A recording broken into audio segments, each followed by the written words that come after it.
J'ai beaucoup à dire ce matin. Beaucoup à dire.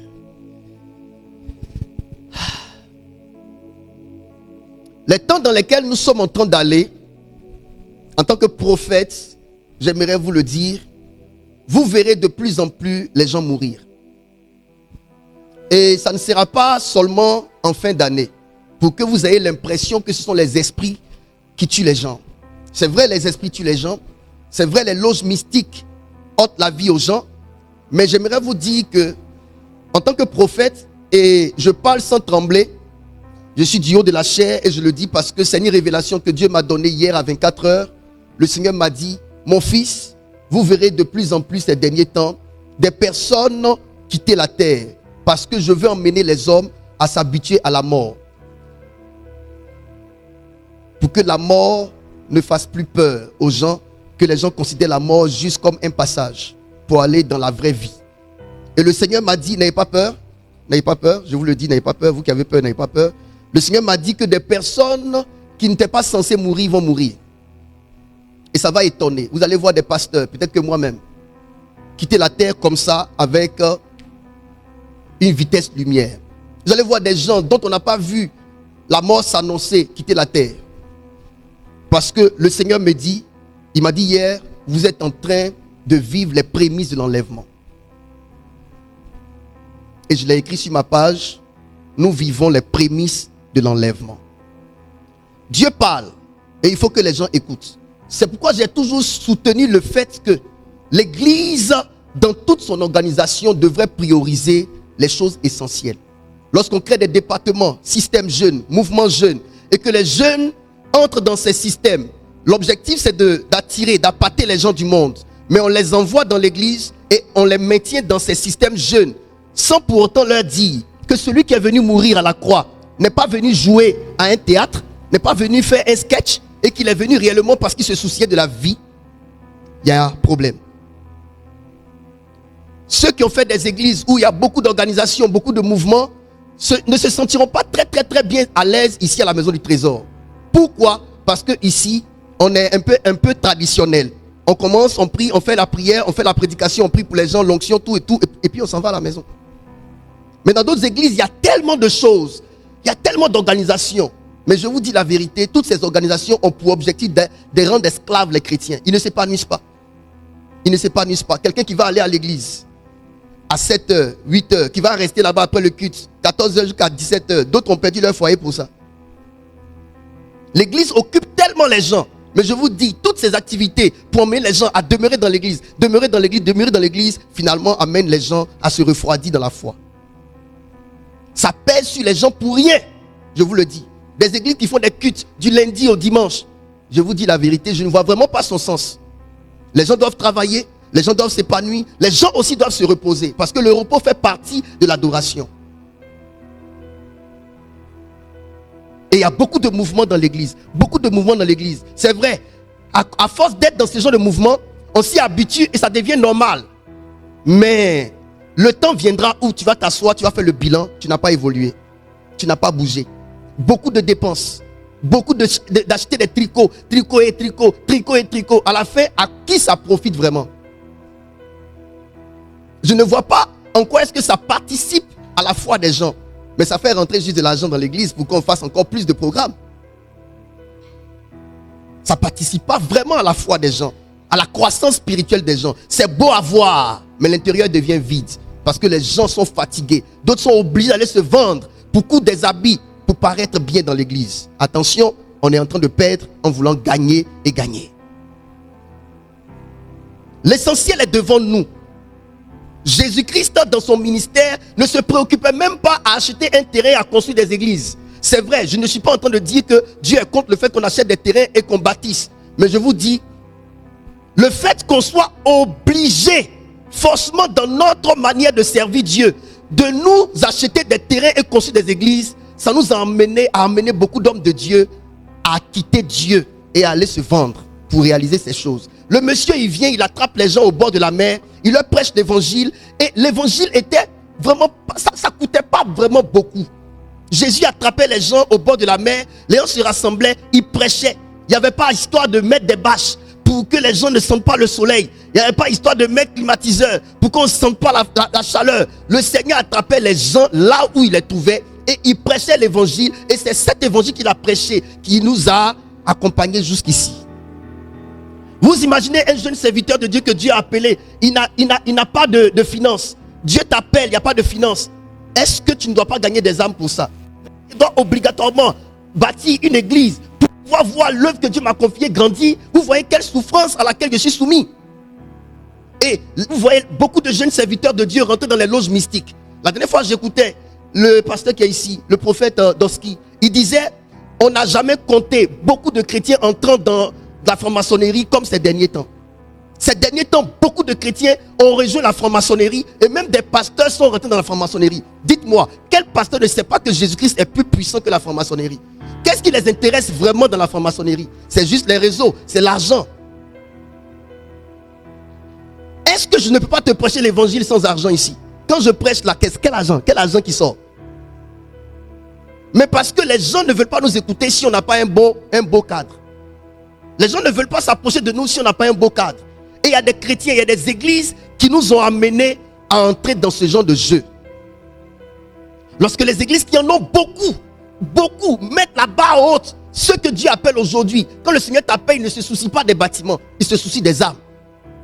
Les fidèles, les hommes de la Côte d'Ivoire, les enfants de Dieu étant dans le pays, ayant vu les grandes églises de renom, les églises qui sont de belles églises, avoir de grands bâtiments, faire des cultes avec écran. Quand toi tu viens avec, la Bible dit, on dit non, tu n'as pas d'écran dans ton église, on ne peut pas te rejoindre. Vous ne voyez pas que nous sommes en train de donner une mauvaise éducation aux chrétiens. Lorsqu'on a envoyé le système de mettre des véhicules pour que les gens puissent quitter leur commune pour venir dans nos églises, les chrétiens d'aujourd'hui, allez-y voir. Vous allez évangéliser à Yopougon, ils vont te demander l'église est où? L'église est en Gré, on ne peut pas partir. Les autres mettent véhicules, donc nous on ne peut pas partir. Alors qu'autrefois, les gens se déplaçaient avec leur propre argent et allaient. Pourquoi maintenant ils trouvent que se déplacer avec leur propre argent est devenu un problème? Parce que les autres ont dit, ne vous déplacez plus avec votre argent, on met voiture. Mais ce n'est pas parce qu'ils ont les moyens pour mettre voiture. Et vous qui n'avez pas les moyens pour mettre voiture, vous n'allez pas gagner des âmes.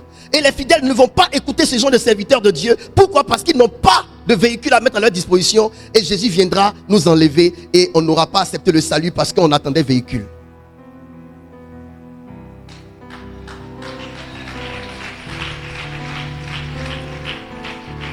Autrefois, au temps de prophète Kakou Sévérin, lorsqu'un homme de Dieu organisait son programme, aucun fidèle d'une autre congrégation disait que moi j'appartiens à telle congrégation dont je ne vais pas. Les gens quittaient les églises et allaient écouter la voix du prophète, allaient participer aux veillées. Mais aujourd'hui, on est entré dans les systèmes de loyauté. Tu es membre de mon église, tu ne dois pas aller au programme de l'autre homme de Dieu. Nous sommes en train de détruire l'église. L'église est devenue l'église des clans. L'église est devenue l'église des clans. Ou si je suis fils de prophète Franck Omaric, je ne peux pas aller au programme du prophète Joël Francis Tatou. Si je suis fils de Joël Francis Tatou, je ne peux pas aller au programme du pasteur Mohamed Sanogo. Parce que nous sommes des églises de clans. Moi je suis de Paul, moi je suis d'Apollos. Et on n'est pas du même camp, donc on ne peut pas se mettre ensemble pour servir le même Dieu.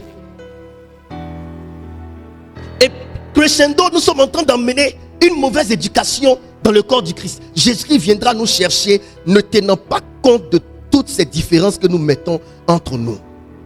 Parce que ce qui importe, c'est que les gens soient sauvés et non qu'ils aient l'étiquette de pasteur Mohamed Sanogo, l'étiquette du pasteur Franck Omaric, l'étiquette du pasteur Diati Yannick, l'étiquette du pasteur tel, du pasteur tel. Ça ne compte pas devant Dieu. Le plus important, c'est que tu es Christ Jésus et que tu marches selon sa parole. Point.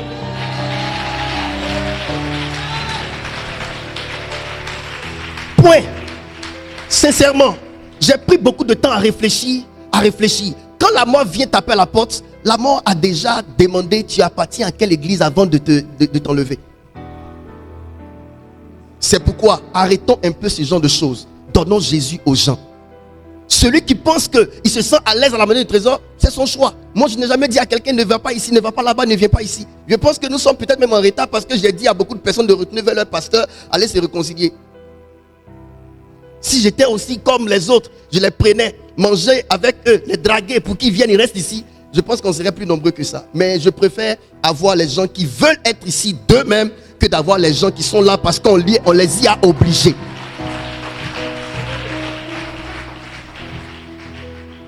On ne se soucie vraiment pas du bonheur des gens par rapport au mariage. L'objectif, on veut les marier pour qu'ils soient membres de l'église. Écoutez, on peut faire une bonne chose avec une mauvaise intention. Le mariage est bon, mais l'intention est mauvaise. Lorsque je chasse l'esprit de quelqu'un et que mon intention n'est pas que la personne soit libre et que l'intention est de montrer que je suis puissant, je fais une bonne chose avec une mauvaise intention. Ainsi, dans beaucoup d'églises, les mariages organisés ne sont pas parce qu'on se soucie de vous. Ce n'est pas parce qu'on se soucie de votre bonheur familial. On ne se soucie que de vous voir être assis dans la chaise. C'est pourquoi l'église a déjà des filles cousues sur mesure. Quand un frère rentre dans l'église, on commence à prendre une organisation, aller vers le frère. Réa, il y a une fille qui est ici, elle ne t'intéresse pas. Et puis nous-mêmes, on crée les liens. Et puis on les marie parce que l'église a les moyens. On marie les gens. La femme n'aime pas le jeune homme. Et elle est obligée parce que le pasteur a pesé de son autorité. Elle se met dedans. L'objectif n'est pas ton bonheur. L'objectif, c'est le bonheur du pasteur. Que tu restes à l'église.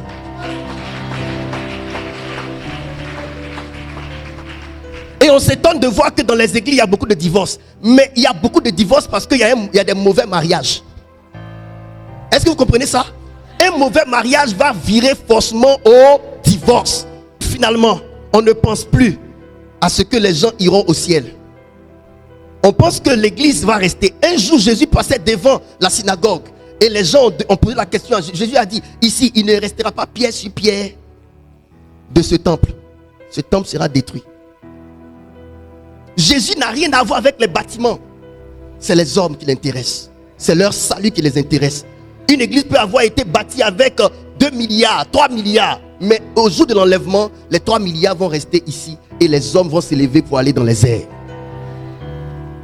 Est-ce que je ne veux pas qu'on construise? Construisons, bâtissons. Mais on construit parce que ce qui nous intéresse n'est pas le bâtiment, c'est les hommes qui y viendront. C'est mon introduction. Autre chose, parlant de la mort, parlant des gens qui disparaissent, parlant des gens qui s'en vont, parlant des gens qui ne savent pas qu'ils mourront et qui malheureusement meurent, parlant de la fragilité de la vie, parlant de la fébrilité de la vie humaine. J'ai réfléchi et j'ai trouvé que le message que je dois prêcher est venu à point nommé. Je crois qu'il y a de l'ordre à mettre dans notre spiritualité. Je crois que c'est parce que justement nous avons violé certains principes de la spiritualité que certains mots nous atteignent. Lorsque tu prends la voiture et qu'il y a le feu rouge et que tu continues d'aller et qu'on t'arrête, c'est pas parce qu'on ne t'aime pas. Tu as violé une règle de la circulation. C'est pour cela qu'on t'a arrêté. On t'a barré la route parce que tu as violé une règle de la circulation. Je parle ici du mal qui nous arrive, pas parce que c'est la volonté de Dieu, mais parce que nous avons violé nous-mêmes certaines lois, certaines règles. Pourquoi je parle de spiritualité ordonnée? Je parle de ordonnée parce que nous devons mettre les choses en ordre. On ne prend pas une brique creuse pour faire la fondation d'une maison. Président, vrai ou faux? On prend des briques pleines pour faire la fondation d'une maison. Le Seigneur Jésus a parlé de la foi de 2 types de personnes. Celui qui écoute la parole de Dieu, qui ne comprend pas et donc qui n'obéit pas, est comme quelqu'un qui tire sa foi sur du sable. La tempête s'est levée, le vent s'est levé et ça détruit la maison.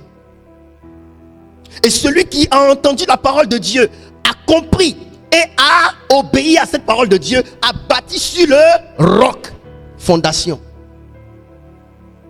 Un homme ne tient debout, ferme, que par rapport à la fondation de sa vie.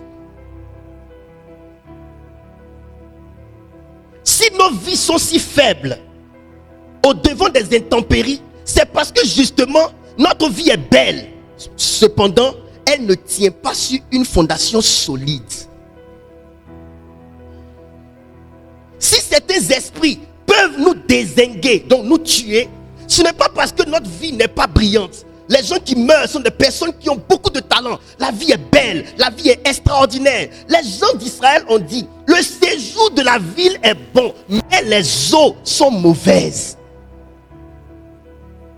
Quand on voit le pays a de l'avenir, le pays est extraordinaire, on voit la gloire, on voit la grâce, on sait que ce pays-là, si on l'aide un peu le pays-là, il va émerger. Mais les eaux en dessous, les eaux sont mauvaises. Et j'ai réfléchi.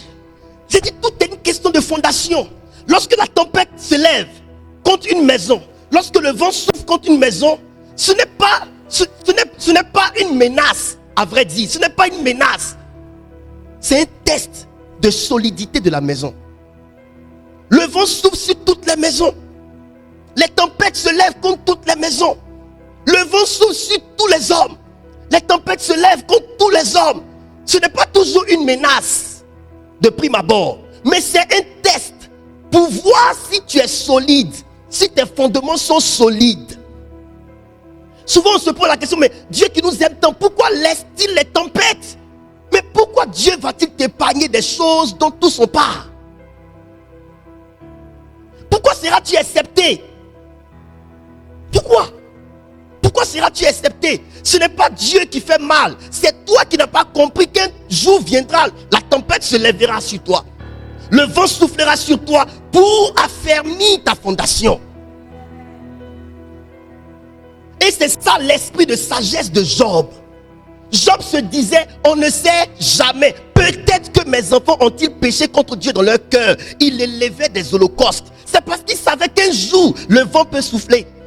Qu'un jour, la tempête peut se lever. Que le monsieur élevait des sacrifices. Ça veut dire quoi? Il fortifiait le fondement de la vie de ses enfants. Vous les chrétiens, on doit vous dire de prier avant que vous ne priez. On doit vous dire de jeûner avant que vous ne jeûniez. On doit vous dire de faire des sacrifices, des offrandes avant que vous n'en fassiez. Si on ne vous exhorte pas, vous ne vous levez pas pour faire. Parce que vous-même, vous n'avez pas l'esprit de sagesse pour comprendre que ma vie est d'abord à moi avant d'être à quelqu'un. Donc il faut que je me lève moi-même pour faire ce qu'il faut pour tenir le plus longtemps possible dans la vie. Camarades, levez-vous. Prenez votre vie en main. Alléluia. J'ai réfléchi et j'ai trouvé dans la Bible, à cas Jésus, on va lire un texte, Psaume chapitre 11, verset 3. On se tient ensemble debout pour la première lecture, s'il vous plaît.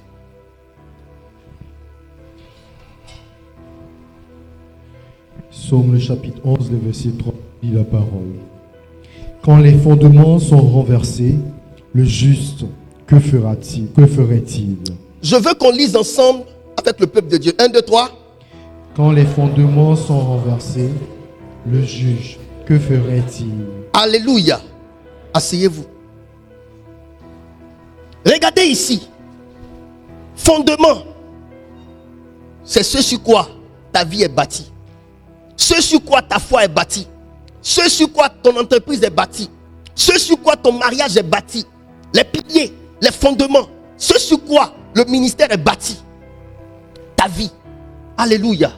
Au-delà de la volonté de Dieu qui souvent décide de prendre quelqu'un ou décide d'envoyer le malheur sur quelqu'un, tout le reste, c'est parce qu'on a négligé des principes fondamentaux de la vie.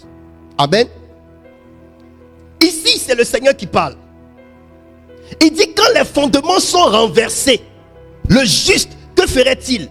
Les fondements qui sont renversés ne font pas du juste un méchant. Ne change pas l'identité du juste en une identité païenne. Tu demeures toujours juste. Donc disons, dans notre actualité, tu demeures toujours chrétien. Le fait que tes fondements soient renversés ne te change pas de chrétien en païen. Mais la Bible dit, quand le juste, le chrétien, a des fondements renversés, que ferait-il? Ça veut dire qu'il n'y a plus rien à faire pour lui. Tu peux perdre ta gloire parce que tes fondements sont renversés. Tu ne seras pas un païen. Tu auras l'impression que Dieu te traite comme un païen. Non, tu n'es pas un païen. Le problème que tu es en train de vivre vient du fait que tes fondements sont renversés. C'est pourquoi un homme doit savoir sur quoi sa gloire est bâtie. quoi sa vie est bâtie. Ce qui fait la force de l'homme, l'homme doit le connaître. Si c'est ton père spirituel qui fait ta force, ne badine pas à détruire ta relation avec lui. Si c'est le jeûne, ne t'amuse pas avec le jeûne. C'est la fondation de ta vie. Si c'est la prière de nuit, ne joue pas avec la prière de nuit. Vous savez pourquoi je viens vous prêcher ça? Il y a trop de surprises, mes amis. Un père qui perd ses enfants. Un père qui enterre ses propres fils. Une mère qui enterre ses propres enfants. Les enfants sont censés enterrer la maman. Elle enterre elle-même ses propres enfants. Il y a à craindre. Et nous sommes des bergers. Nous sommes des hommes de Dieu. On va beau dire après que c'est Dieu qui a voulu, mais on a la douleur de voir nos enfants aller dans la tombe. Et on ne contrôle pas nos enfants. On ne marche toujours pas avec eux. On ne sait pas où ils s'en vont. On ne sait pas comment ils vivent.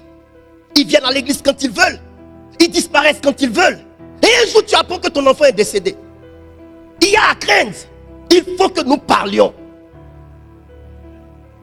Parce qu'il arrivera un jour, que tu le veuilles ou non, on te dira Yako, toi le pasteur. Mais un jour viendra où les gens diront, comment se fait-il que les gens meurent assez dans ton église? Soit tu les sacrifies, soit tu ne les gardes pas bien.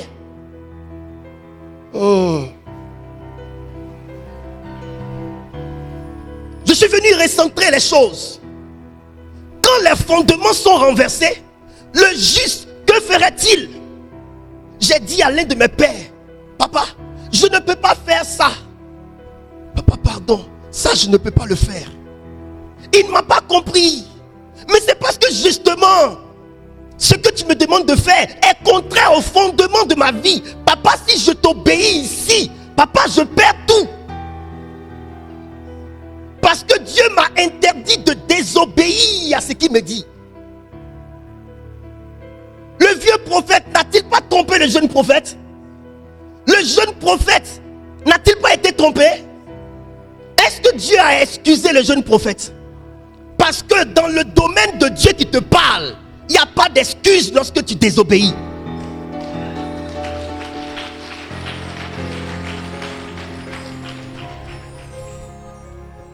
Il n'y a pas d'excuse. Dieu lui a dit, je t'envoie en mission. Quand tu te retournes, tu ne parles à personne. Tu ne dors chez personne. Tu ne t'assois chez personne pour manger. Et un vieux prophète a entendu ce que Dieu faisait avec le jeune prophète. Il dit, attends, jaloux qu'il était, je vais aller lui dire qu'un ange m'est apparu pour me dire, viens, mange chez moi. Le jeune prophète a regardé au fait que c'était un homme âgé dans le prophétique. Il a regardé au fait que c'était un homme de renom, connu dans le monde. Il a dit, d'accord, je te suis. Quand il a mangé, ce vieux prophète, la parole de l'Éternel est sortie maintenant. Et c'est le vieux prophète qui lui avait menti, qui dit, ainsi parle l'Éternel, parce que tu n'as pas obéi à Dieu et que tu as désobéi à ce que Dieu a dit. Un lion, un jeune lion va te tuer. Regardez-moi les choses comme ça. Il a perdu sa vie. Oh my God. Parce que j'ai accepté de désobéir à la demande d'un père, j'ai été traité d'orgueilleux, de suffisant, de ceci, de cela. Mais je bénis Dieu. Parce qu'après m'avoir éjecté, je suis en train d'évoluer. Et l'apôtre Pierre a dit, il est mieux d'écouter la voix de Dieu, d'obéir à Dieu, que d'obéir aux hommes. Parce qu'il n'a pas dit aux hommes de Dieu. Parce que là, ce qui sort de ta bouche n'est pas d'un homme de Dieu, mais de l'homme. De l'homme. Il arrive des fois où l'homme de Dieu parle en tant qu'homme, pas en tant qu'homme de Dieu. Tu dois savoir discerner que ici, ce n'est pas Dieu, l'homme de Dieu qui parle. L'homme de Dieu ne saurait me mentir. Ici, c'est l'homme en Dieu qui parle. C'est pourquoi, avant de savoir discerner, sachez ce que Dieu veut de vous. Pour que ceux qui manipulent les dollars puissent distinguer les faux billets des vrais billets. On ne les a pas habitués au faux. On les a habitués au vrai. Et quand ils touchent le faux, ils savent que c'est le faux. Connaissez Dieu. Connaissez ce que Dieu veut de vous. Connaissez ce que Dieu attend de vous. Et quand le faux se présentera, vous saurez. Quel est ton fondement? Qu'est-ce qui fait ta force en Dieu? Tout le monde n'a pas les mêmes fondations. Vous me comprenez? Tout le monde n'a pas les mêmes fondations. Moi, ma fondation, c'est d'obéir à Dieu, vaille que vaille. Quand il me dit, mon fils Franck, jeune, c'est sa parole. Jésus a dit, l'homme ne se nourrira pas seulement de, mais de toute parole qui sort de la bouche. Quand tu as entendu de la bouche de Dieu, ne laisse plus une autre bouche te dire autre chose. Obéir à Dieu coûte. Obéir à Dieu coûte. Ça peut te faire perdre des opportunités. Ça peut te faire perdre des amis. Ça peut te faire être mal vu. Mais ça te donne la vie. Vous me comprenez? Ça te donne la vie. Obéir à Dieu te donne la vie. Quand les fondements du juste sont renversés, le juste, que ferait-il? Il y a des personnes, le fondement de leur émergence, c'est de s'aimer dans l'œuvre de Dieu. Soutenir l'homme de Dieu. Dieu les a mis là comme Joseph. Ne quitte pas Marie ta femme. S'il s'amuse à quitter Marie sa femme en écoutant les gens qui disent tu l'as pas enceinte, elle est enceinte de quelqu'un d'autre, il va perdre la vie. L'ange qui est venu lui dire demeure aux côtés de cette femme, ne quitte pas cette femme. Ce même ange va venir lui dire à partir d'aujourd'hui, je te donne la mort. Ne fais pas de Dieu qui était ton allié ton ennemi. Je suis venu vous parler pour que vous sachiez avoir le cœur obéissant aux principes que Dieu vous donne, qui garantissent votre survie dans la vie. Comprenez ce que je prêche d'une bonne oreille. Alléluia. Nous parlons donc de deux étapes majeures pour une spiritualité ordonnée. J'ai décidé donc d'ordonner notre spiritualité. La dernière fois, je vous ai parlé du fait que la spiritualité commence d'abord par Christ qui est la porte des brebis. Notre spiritualité ne se dirige pas vers une autre entité que le Christ lui-même. Et je vous dis, il y a un objectif que Christ veut atteindre dans notre vie. On a cité un passage, je reviens sur le même passage. 1 Pierre 2, verset 9. Pour vous montrer qu'il y a nuance entre les spiritualités. Vous, au contraire, vous êtes une race élue. Vous, au contraire, vous êtes une race élue. Un sacerdoce royal. Un sacerdoce royal. Une nation sainte. Une nation sainte. Un peuple acquis. Un peuple acquis. Afin que vous annonciez les vertus de celui qui vous a appelé des ténèbres à son admirable lumière. Afin que vous annonciez les vertus de celui qui vous a appelé des ténèbres à son admirable lumière. Deux choses. Dieu nous a tirés des ténèbres et il nous a conduits à son admirable lumière. Gardez ça dans votre tête. Après le péché d'Adam et Ève, nous avons été introduits dans les ténèbres. Donc, c'est des ténèbres que le Seigneur est venu nous tirer. Tout ce que nous connaissions venait des ténèbres. La magie, l'occultisme, tout ce qui nous rattachait à une spiritualité était tout ce qu'il y avait dans la spiritualité noire, ténébreuse. Ok? Mais le Seigneur, quand il vient nous tirer des ténèbres pour nous conduire dans son admirable lumière. Donc dans la lumière. On peut avancer? Écoutez très bien ce message. Dieu nous a vus dans quel état? Quand la Bible parle de Jean 3,16, Dieu a tant aimé le monde qu'il a donné son fils afin que quiconque croit en lui ne périsse point. Périt là, mais c'est les ténèbres. C'est les ténèbres. La vie, mais c'est la lumière. Ok? Suivez-moi. Je vais vous faire comprendre la parole de Dieu, mais de manière extraordinaire. Dieu regarde la terre. Il voit que tous ses enfants sont dans les ténèbres. Il veut les faire shifter des ténèbres à la lumière. Jésus-Christ étant le trait d'union, le point de passage. Qu'est-ce que Dieu fait? Dieu veut organiser donc la venue de son fils. Il faut que son fils vienne. Parce qu'il faut qu'il organise la spiritualité de la terre. La spiritualité de la terre a été désorganisée. Ok? Il faut qu'il vienne réorganiser la spiritualité de la terre. Mais Dieu, en tant que bon organisateur, il va envoyer un précurseur. Quelqu'un qui va venir annoncer, préparer la venue de son fils. D'accord? En la personne de Jean-Baptiste. On va voir ça devant, en Malachie, où Dieu annonce la venue de Élie. Mais pour le moment, allons dans la première chose, dans la première étape. qui m'intéresse ici. J'avais déjà abordé ça, mais je reviens dessus. Parce que j'estime que tous ceux qui viennent dans nos églises ne connaissent pas tous le Seigneur. Tous ceux qui viennent dans nos églises ne connaissent pas tous la porte par laquelle on rentre pour devenir chrétien. Il y a des gens qui sont entrés à l'église et sont devenus chrétiens parce que rentrer dans une église. Non, ce n'est pas quand on rentre dans une église qu'on devient chrétien. C'est quand on rentre par la porte qui est Christ qu'on devient chrétien. Et la porte, pour entrer par la porte, vous devez être confronté à un message. Pour entrer par la porte, pour devenir chrétien, pour devenir enfant de Dieu, vous devez être confronté à un message. La parole. Vous devez entendre un message. Et ce message-là, Jean-Baptiste l'a annoncé. Matthieu chapitre 3, verset 1 à 3. Allons-y vite, mon fils. Matthieu 3, 1 à 3. Vite fait. Je lis la parole. En ce temps-là, parut Jean-Baptiste, prêchant dans le désert de Judée. Oui. Il disait, répentez-vous, car le royaume des cieux est proche. Jean est celui qui avait été annoncé par Ésaïe, le prophète, lorsqu'il dit, c'est ici la voix de celui qui crie dans le désert. Préparez le chemin du Seigneur, aplanissez ses sentiers. L'objectif est de les prendre des ténèbres et les conduire à son admirable lumière. Mais il y a un message que les messagers annoncent. Répentez-vous car le royaume des cieux est proche. J'ai parlé de ça la dernière fois. Mais regardez Jésus, qui a été annoncé par Jean-Baptiste. Quand Jésus vient, il y a quelque chose que Jésus va faire.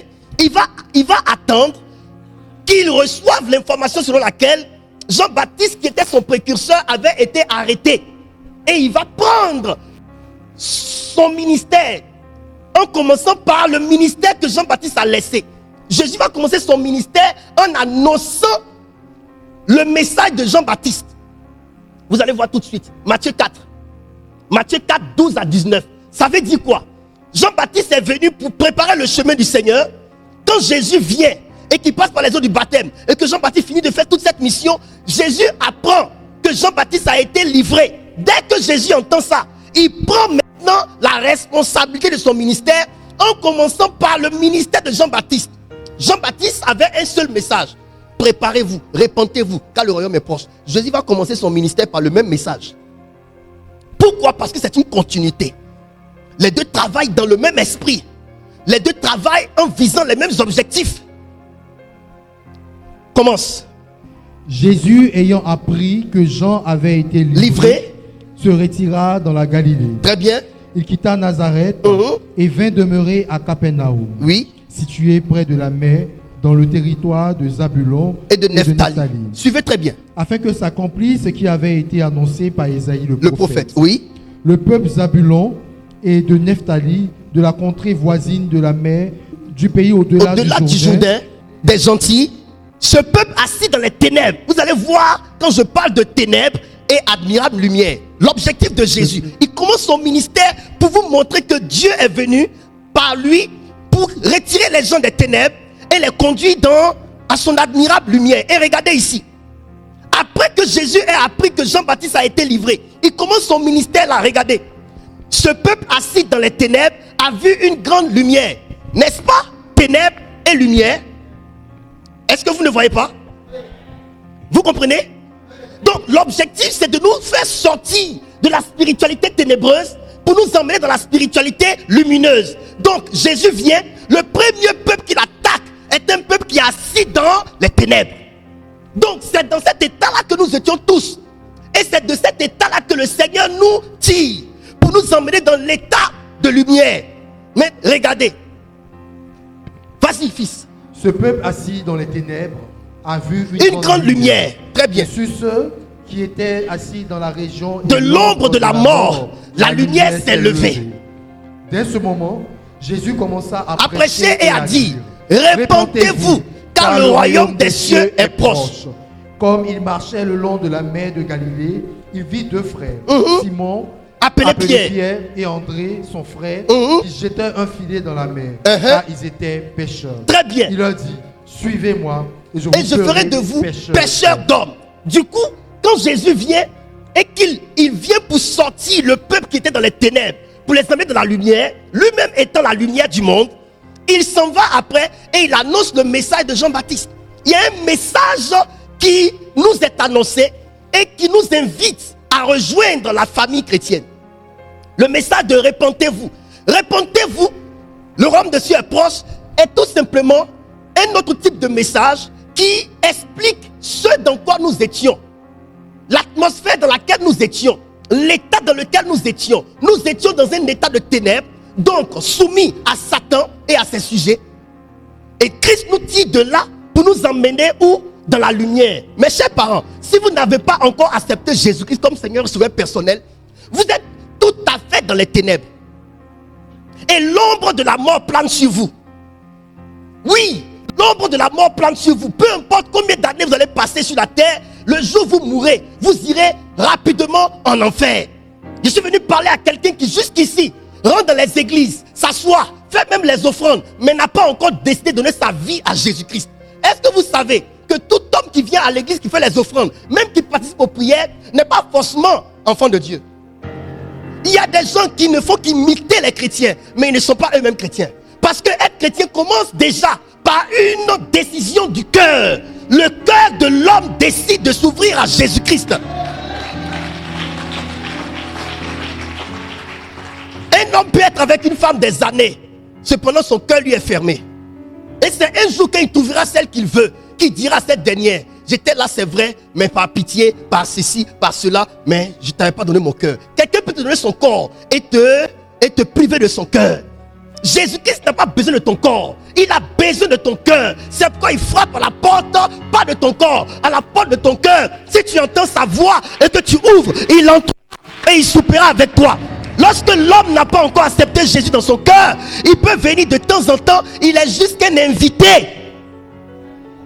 Il n'est juste qu'un invité. Il peut aller accepter ton invitation, aller à l'église, s'asseoir. C'est comme une femme qui a été invitée. Elle sait qu'elle n'acceptera pas ta demande, mais elle ira manger ton poisson et ton poulet et boire des champagnes. Et il va dire à quelqu'un: il y a des chrétiens qui s'en vont au rendez-vous de Jésus juste pour manger son poisson, manger son poulet, manger son attiqué, ses oignons et boire champagne et sortir s'asseoir en enfer. Cette manière d'aller au rendez-vous du Seigneur ne te conduira pas à la lumière. Ça te conduira toutefois dans les ténèbres, parce que c'est là-bas qui est ton lot. C'est là-bas qui est ton patrimoine. C'est le temps où les hommes de Dieu doivent être déchaînés, parler, pour que les gens changent de position. La mort plane sur nous et nous devons nous réveiller. Nous devons nous réveiller. Quand Jésus peut être ici en train de lire, sans toutefois donner son cœur à Jésus. Hey, on ne me blague pas. Je connais des hommes de Dieu qui ont servi pendant 20 ans en tant que serviteurs de Dieu. À la 21e année, ils ont révélé leur véritable identité. Tout le temps, j'étais sorcier. Il a confessé que la puissance est tombée sur lui. Il dit: tout le temps, j'étais pasteur. Pendant 20 ans, j'étais sorcier. C'est la 21e année. Le masque a été ôté. C'est pourquoi là je parle de la sincérité. C'est pourquoi Dieu dit: je regarde au cœur. Dieu dit: je regarde au cœur. Il transperce la transparence de l'homme. Il rentre à l'intérieur de l'homme. Qui es-tu devant Dieu? As-tu accepté réellement Christ dans ton cœur? Quelle est ta motivation? Toi qui es venu à l'église ici, tu es venu surveiller ta go? Tu es venu surveiller ton gars? Tu es venu chercher ton gars à ta go? Ou bien tu es venu vraiment ouvrir ton cœur à Jésus-Christ? Quelqu'un qui ne se sent pas perdu ne saura pas être sincère dans l'église par rapport à Jésus. Ils viennent à l'église mais ils ne se sentent pas perdus. Ils ne se sentent pas perdus parce qu'ils ne sont pas malades. Ils ne se sentent pas perdus parce qu'ils n'ont pas perdu leur travail. Ils ne se sentent pas perdus parce qu'ils n'ont pas perdu leur voiture. Ils ne se sentent pas perdus parce qu'ils n'ont pas perdu leur bien-être. Mais ils n'ont pas vu qu'ils n'ont pas Jésus, donc ils iront en enfer même avec tous les biens. Les gens pensent qu'ils sont perdus lorsqu'ils ont perdu leur travail. Ils se disent perdus lorsqu'ils ont perdu leur femme, leur foyer. Ils se disent perdus lorsqu'ils ont perdu ce qui leur coûte cher. Mais ils ne voient pas le fait que ne pas accepter Jésus, c'est être déjà mort. Tu peux avoir ton argent, tu peux avoir les biens sur la terre. Même si tu dis: vous partez à l'église, mais vous n'avez pas ce que j'ai. Oui, on vient à l'église pas pour avoir ce que tu as. On vient à l'église pour ce que tu n'as pas. Ce que tu n'as pas, c'est Jésus. Hey, je suis venu le répéter. À tous tous ceux qui disent à ceux qui vont à l'église, toi tu vas à l'église mais tu n'as rien, tu vas à l'église, tu n'as pas voiture, tu vas à l'église, tu n'as pas l'argent, tu vas à l'église, tu n'as pas toutes ces choses. Je vais à l'église pas pour les choses que tu as, parce que les choses que tu as te laisseront lorsque tu mourras. Je vais à l'église pour celui qui m'accompagnera dans l'éternité. C'est vous les païens qui pensez que le tout de la vie c'est d'avoir une voiture. C'est vous les païens qui pensez que le tout de la vie c'est d'avoir une promotion. On ne vient pas ici parce qu'on cherche ce que vous avez dans le monde. On vient ici pour trouver celui que vous n'avez pas dans le monde. Et celui que vous n'avez pas dans le monde s'appelle Jésus-Christ de Nazareth. Celui que vous n'avez pas dans le monde s'appelle le lion de la tribu de Juda. Celui que vous n'avez pas dans le monde s'appelle l'agneau de Dieu qui ôte le péché du monde. Ta voiture n'ôte pas ton péché. Ton mariage n'ôte pas ton péché. Tes belles réalisations n'ôtent pas ton péché. Ton patrimoine n'ôte pas ton péché. Le seul qui ôte le péché est l'agneau immolé qui ôte le péché du monde. L'agneau immolé qui ôte le péché du monde. Alléluia. Lazare n'avait pas les richesses du riche. Cependant, il avait l'agneau qui ôte le péché du monde. Le jour de sa mort, il a été enseveli et les anges l'ont récupéré pour aller dans l'éternité. Pendant que l'homme qui avait les richesses du monde a été dans l'enfer. Il y a ce que le monde considère comme richesse, mais il y a ce que Dieu considère comme richesse. La vraie richesse, c'est d'avoir la foi en Jésus-Christ. Ayez tout ce que vous avez. Mais si vous n'avez pas la foi en Jésus-Christ, vous n'avez rien. Vous n'avez rien. Vous n'avez rien.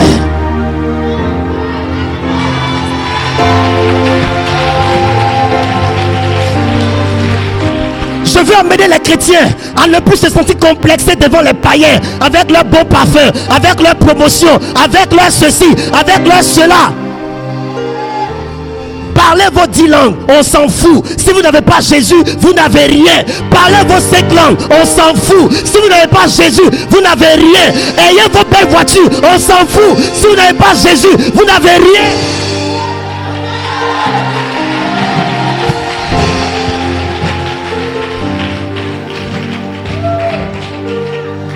Non, ils vont à l'église pour aller commander l'argent.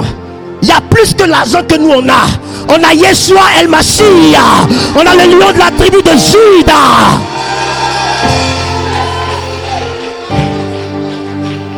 Vous pensez que vous pouvez fléchir tout le monde avec vos argents? Moi j'ai rien. Mais ce que j'ai me donne de me sentir honoré. Je suis honoré. Est-ce que je parle à quelqu'un ce matin? Pourquoi toi qui a Jésus en toi, le roi des rois en toi, le lion de la tribu de Juda en toi, tu vas accepter qu'un franc-maçon, parce qu'il a l'immeuble qui est à côté, te parle et puis tu vas obéir? Pourquoi? Est-ce que tu sais qui est en toi?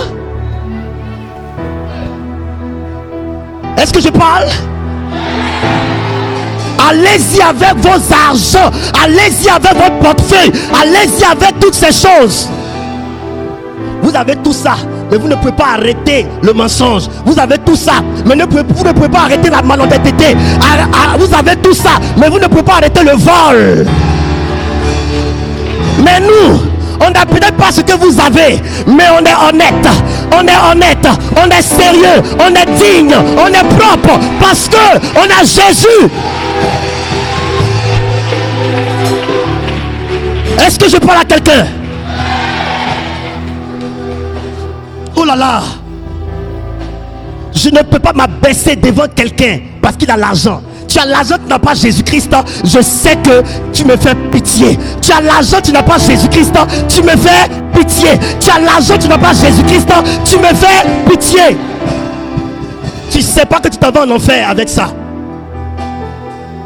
La fin d'une chose vaut mieux que son commencement.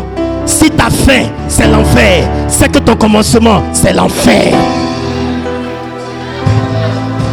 Écoutez-moi bien. Aman avait la deuxième place dans le royaume d'Assuérus, après Assuérus, quand il marche, il a fait signer un décret au roi pour que quand lui sort, tout le monde se prosterne devant lui. Ceux qui ne connaissaient pas leur identité se prosternaient quand il passait. Parce qu'au devant d'eux, le poste élevé les dépassait. Mais il y avait un homme qui était le portier de la ville. Il s'appelle Mardoché.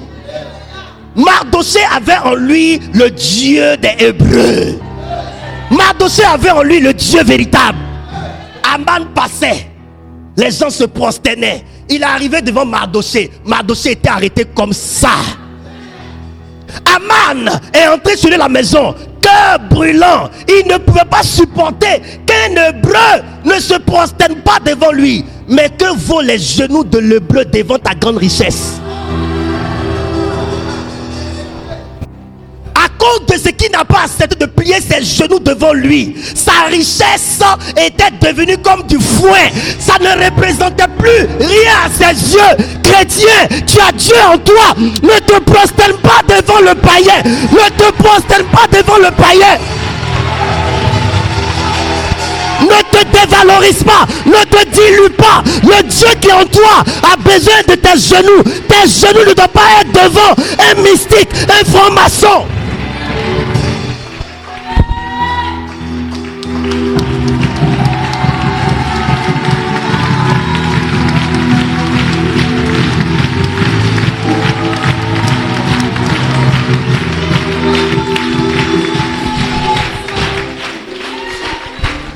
Mardoché a dit, je n'ai peut-être pas la place de Aman, mais mes genoux portent le Dieu Yahweh. Mes genoux ne peuvent pas se prosterner devant une piètre personne. Nous les Hébreux, on ne se met pas à genoux devant les hommes.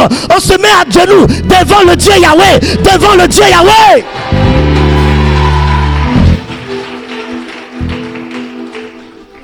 Considérez-vous, il a fallu Aman, plutôt Mardoché, pour montrer à Aman que le tout dans la vie n'est pas d'avoir les hauts postes.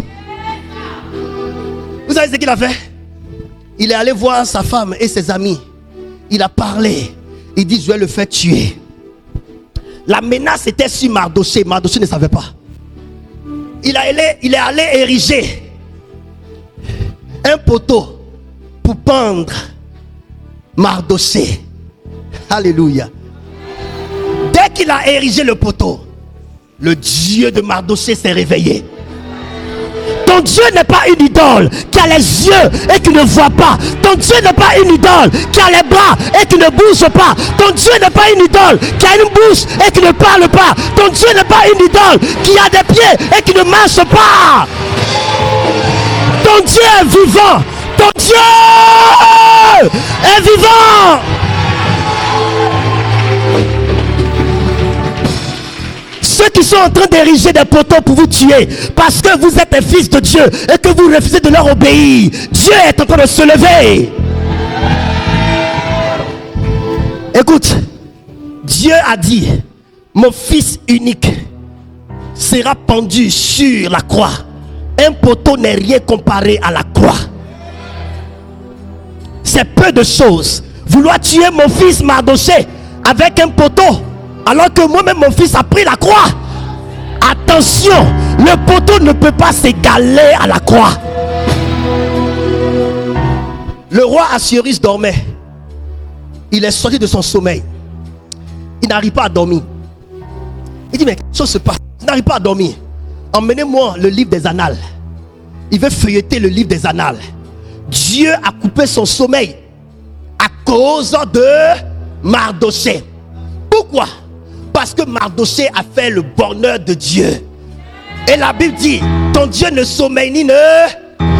Par rapport à ta situation, il ne dormira. Par rapport à ta vie, il ne dormira. Tu es la prunelle de ses yeux. S'il ferme les yeux, il ferme ça sur toi. Alors, parce que tu es la prunelle de ses yeux, il ne peut pas fermer ses yeux. Assuérus ne peut pas dormir. Il dit, donnez-moi les annales. Il regarde dans les annales, il voit Mardoché avait fait du bien. Il avait déjoué coup monté contre le roi.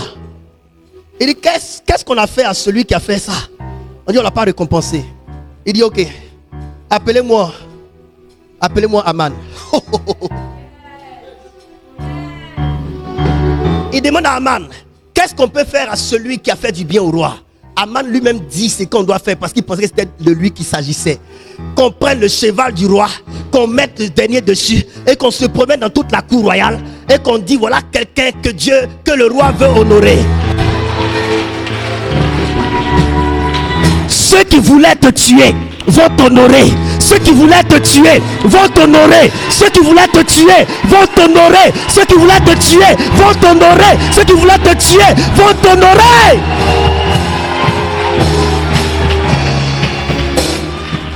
Les frères de Joseph qui voulaient tuer Joseph, c'est parmi eux que Dieu a suscité certains pour dire non, ne le tuons pas. Parmi les sorciers qui veulent te tuer, il y a certains qui vont dire ne le tuons pas, ne la tuons pas.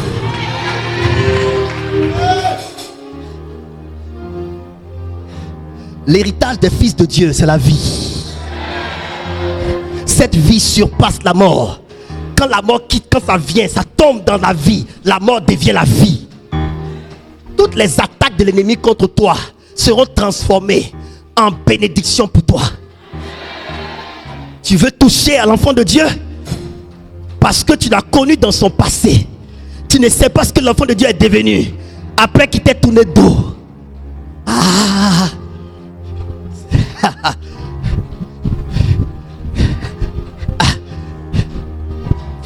C'est mon Jésus qui sauve.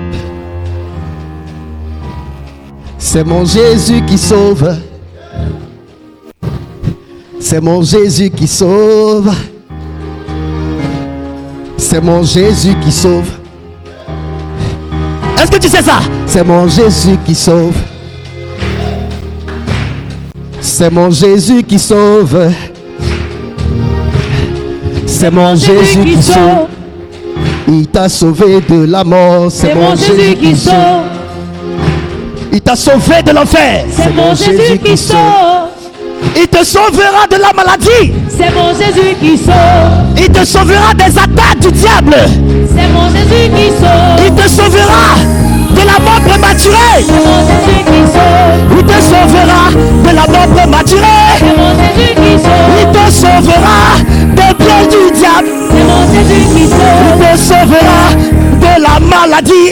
C'est mon Jésus qui Il sauve. te sauvera de l'enfer. Jésus qui sauve. Oh, qui sauve. C'est mon Jésus qui sauve. Alléluia. Amen. C'est mon Jésus qui sauve. Laissez-moi continuer. Fils, Mardochée a coupé le sommeil de Assuérus. Celui qui veut te tuer est soumis à l'ordre de plus grand que lui. Et c'est plus grand que lui qui va décider que tu vives. La décision du plus grand, c'est ce qui compte. Alléluia. Avant que tu n'aies peur de celui qui a décidé de t'ôter la vie, regarde si au-dessus de lui, il n'y a pas quelqu'un qui se tient là. Et la Bible dit que Dieu est le Dieu des cieux. Qui est plus élevé que ton Dieu? Qui a le trône au-dessus du trône de l'Éternel? Ta décision ne vient pas des trônes inférieurs. Ta décision finale vient du trône supérieur. Et celui qui a le trône supérieur a dit que tu vivras pendant que les trônes inférieurs ont décidé que tu meurs. Est-ce que tu me comprends? Acclame pour ta victoire, s'il te plaît.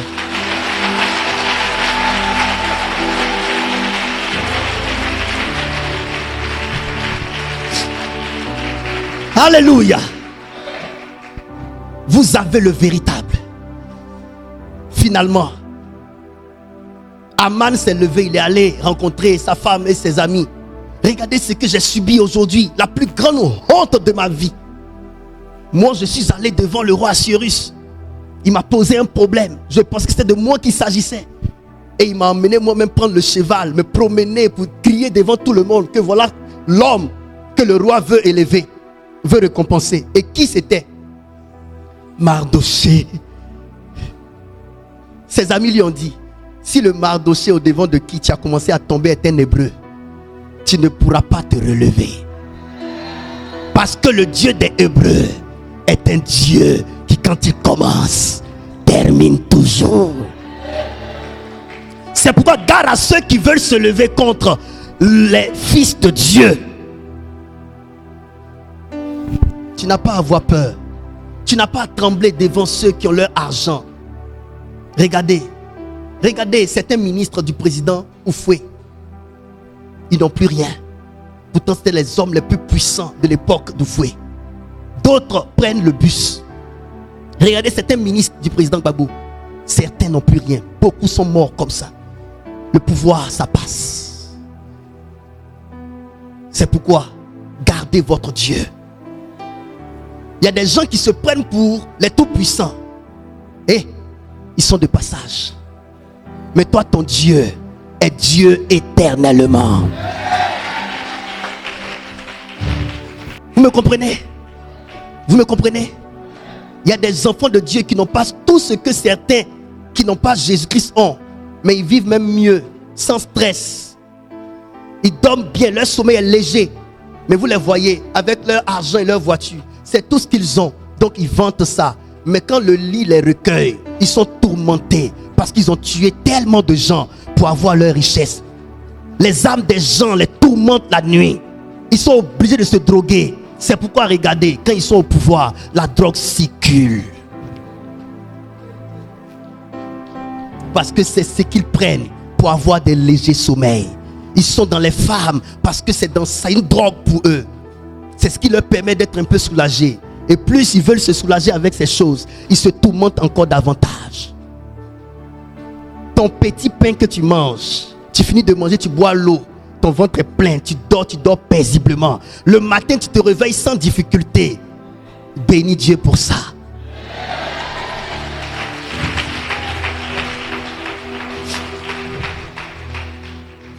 On peut avancer. Le Seigneur Jésus dit à Pierre et à son frère, suivez-moi, je ferai de vous des pêcheurs d'hommes. N'est-ce pas? Parce que là, allons-y à la conquête des hommes, parce que ce sont les hommes qui sont perdus. Allons-y les tirer des ténèbres pour les conduire à la lumière. Mais regardez ce que Pierre va dire. Actes chapitre 2, 36, 38. Actes 2, 36, 38. Et Actes chapitre 4, 10, 12. Je lis la parole. Que toute la maison d'Israël sache donc avec certitude que Dieu a fait Seigneur et Christ. Ce Jésus que vous avez crucifié. Continue.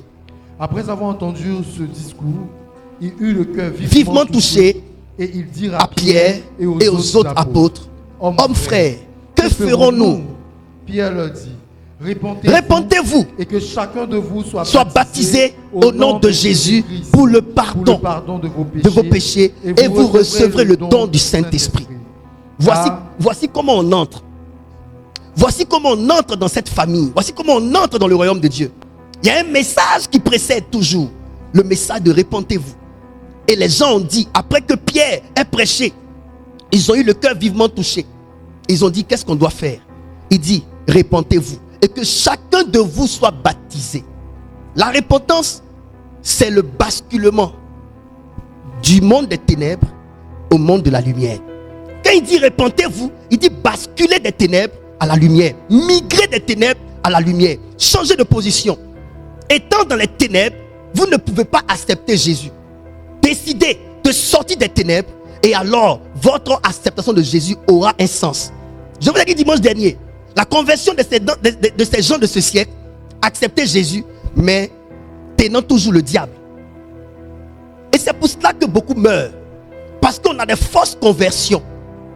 Vous partez à l'église, on vous voit à l'église, dans les adorations, vous mettez la main sur votre cœur, vous êtes sincère, mais en même temps, vous n'avez pas pris la décision d'abandonner complètement Satan. L'une de mes filles travaillait pour un monsieur qui faisait des pratiques dans sa maison, dans son bureau. Elle va aller essuyer toujours du sang. Il y a un coin comme ça où on dit on ne doit pas passer par là. C'est pour adorer les fétiches. Mais c'est un chrétien. Et ma fille est venue me voir. J'ai dit à ma fille, sors de là. Quelqu'un d'autre va dire, au moins tu travailles là, tu es payé à au moins 100 et quelques mille, 200 000. Garde le travail. Dieu ne va pas permettre que ça t'atteigne. Camarade, Jésus est né, il était bébé. Le Père a envoyé un ange pour qu'on le prenne, pour le cacher en Égypte, parce que Hérode voulait le tuer. Quand vous venez à l'église, vous n'êtes pas encore fort spirituellement. David a dit, je suis encore faible, quoique je ne peux pas engager une bataille contre les fils de Jérouja. Souvent, abandonner un travail qui va vous ôter la vie pour préserver votre vie. Ma fille, laisse ce travail, faut te cacher. Les promesses de Dieu sur toi sont encore valables. Ne détruis pas ta vie en voulant maintenir ce travail qui va finalement te couper en deux. Parce que moi, ton père, je sais que je suis fort, mais toi, tu es faible. Alléluia. Connaissez votre niveau pour choisir vos combats. J'ai dit à ma fille, sors de là vite. C'est mieux que tu n'aies pas de salaire, un temps, et que tu aies au moins la vie. Mais vous les jeunes, vous voulez tellement réussir, tellement de promotion, vous rentrez partout. Hey, quand tu sais que là où tu es rentré, les gens utilisent les étoiles des gens pour promouvoir leurs choses, parce que toi tu es enfant de Dieu, fais attention. Sors de là. Voilà, toi, tu ne pries pas beaucoup. Quelle force as-tu pour aller te mettre au milieu d'eux? Mais c'est les chrétiens émergents. Hein? Mais qu'on salue comme ça. Et puis ils sont possédés. Ça veut dire qu'ils sont plus forts que toi. Ton père spirituel est fort. Mais toi, tu es un enfant. Tu n'es pas fort, tu es faible. Donc ta force, c'est qui? Hein?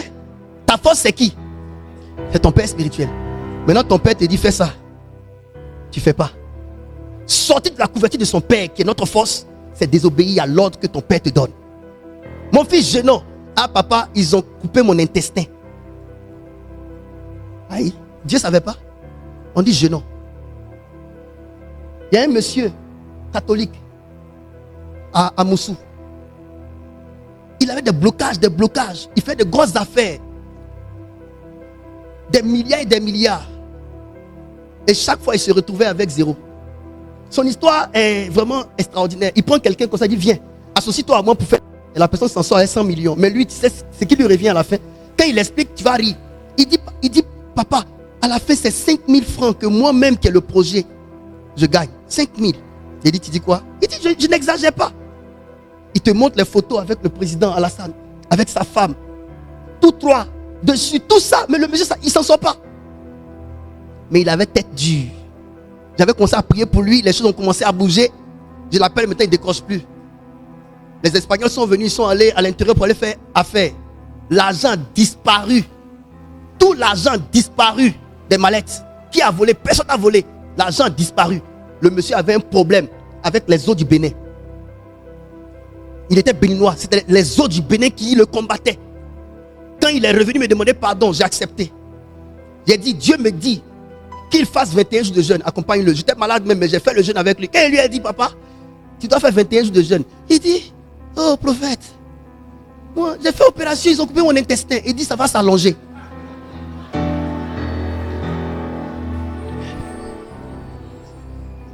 J'ai dit, ça va s'allonger.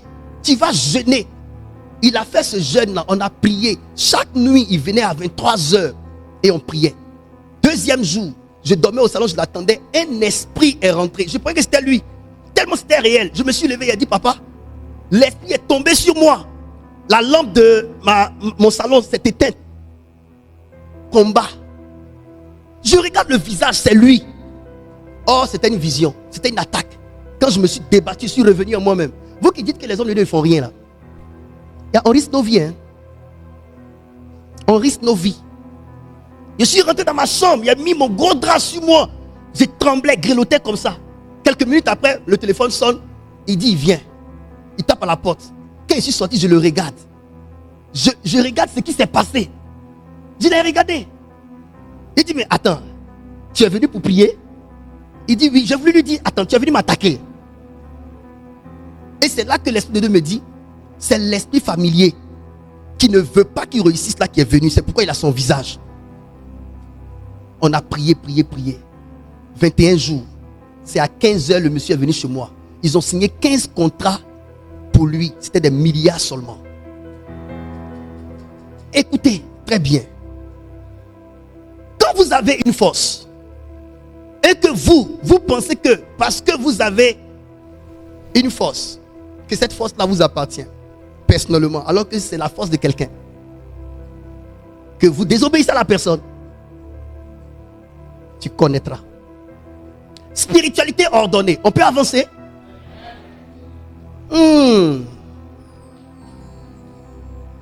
Actes chapitre 4, versets 10 à 12. On parlera de bâtiment. Vous allez voir quelque chose. Je vais vous expliquer. Allons-y, mon fils. Sachez-le tous et que tout le peuple d'Israël le sache.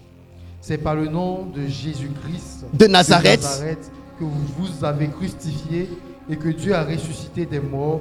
C'est par lui que cet homme se présente en pleine santé devant vous. Continue. Jésus est la pierre rejetée par vous. Suivez, qui bâtissez et qui est devenue la principale. Jésus est la pierre rejetée par vous qui bâtissez. Ça veut dire quoi? Vous bâtissez votre spiritualité en omettant Jésus. Vous comprenez ça? Jésus est la pierre rejetée par vous qui bâtissez. Donc vous êtes en train de bâtir et vous rejetez la fondation réelle. Vous bâtissez la richesse des gens, mais en omettant Jésus. Vous bâtissez la spiritualité des gens en omettant Jésus. Vous bâtissez la vie de prière des gens en omettant Jésus. Mais Jésus est irremplaçable dans la construction. Il dit Jésus est la pierre rejetée par vous qui bâtissez. Tous les hommes de leur ère rejetaient Jésus. Et ils ont vu un homme malade, paralytique qui a été guéri par Pierre. Ils regardent Pierre comme si c'était Pierre qui l'avait guéri. Pierre dit non. Jésus que vous avez rejeté, vous qui bâtissez, est celui-là qui est devenu la principale de langue. Vous ne devez pas omettre Jésus dans le bâtiment. Jésus est la fondation réelle.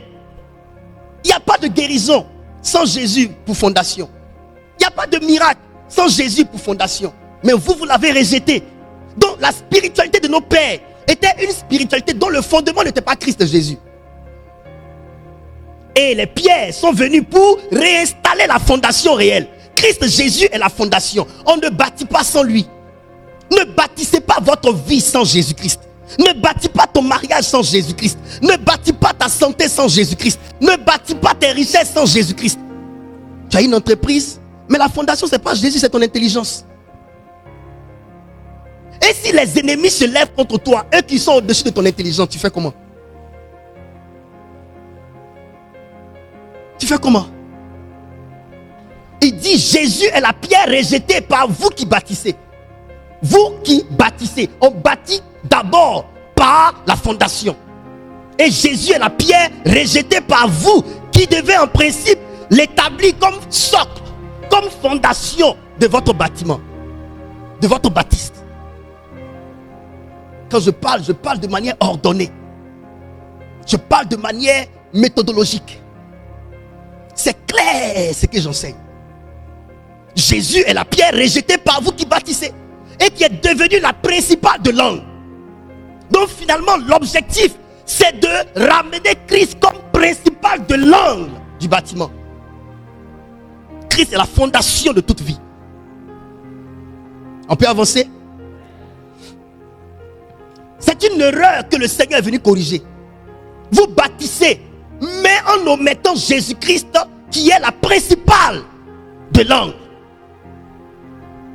Tout ce que vous faites, c'est pourquoi tout ce que vous faites tombe devant Satan. Les synagogues étaient envahies par Satan. La preuve en est, tous ces gens malades dans les synagogues n'obtenaient pas de guérison. Pourquoi? Parce que Jésus-Christ, qui est la fondation de la guérison, manquait à la fondation. Vous ne voyez pas que Jésus est venu trouver des gens qui servaient un certain Dieu, mais sans manifestation de ce Dieu-là. Les gens étaient malades dans les synagogues. Les gens avaient des problèmes dans les synagogues. C'est Jésus qui est venu qui a commencé à les guérir. Donc Jésus-Christ, quand il est venu, ils ont commencé à voir Dieu en action. Quand Jésus-Christ n'était pas encore venu, Dieu n'était pas en action. Son nom était prôné. Son nom était, on parlait de Dieu, mais sans que Dieu n'intervienne. Et c'est comme ça beaucoup d'églises sont. Beaucoup d'églises parlent de Dieu, mais Dieu lui-même n'intervient pas dans l'église. Pourquoi? Parce que dans l'église, il y a ceux qui ont bâti l'église réellement sur Christ Jésus, la fondation, et ils parlent de Dieu. Et ce Dieu-là se manifeste. Mais à ceux qui ont la fondation, qui n'est pas Christ, mais devant les gens, on parle de Dieu, alors que le fondement n'est pas Dieu. Si Dieu n'est pas la fondation, Dieu n'est pas le bâtiment.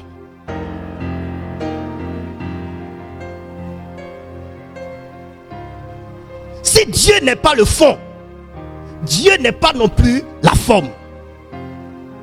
Mes enfants, écoutez très bien ce message. Si Dieu n'est pas le fond, Dieu n'est pas non plus la forme.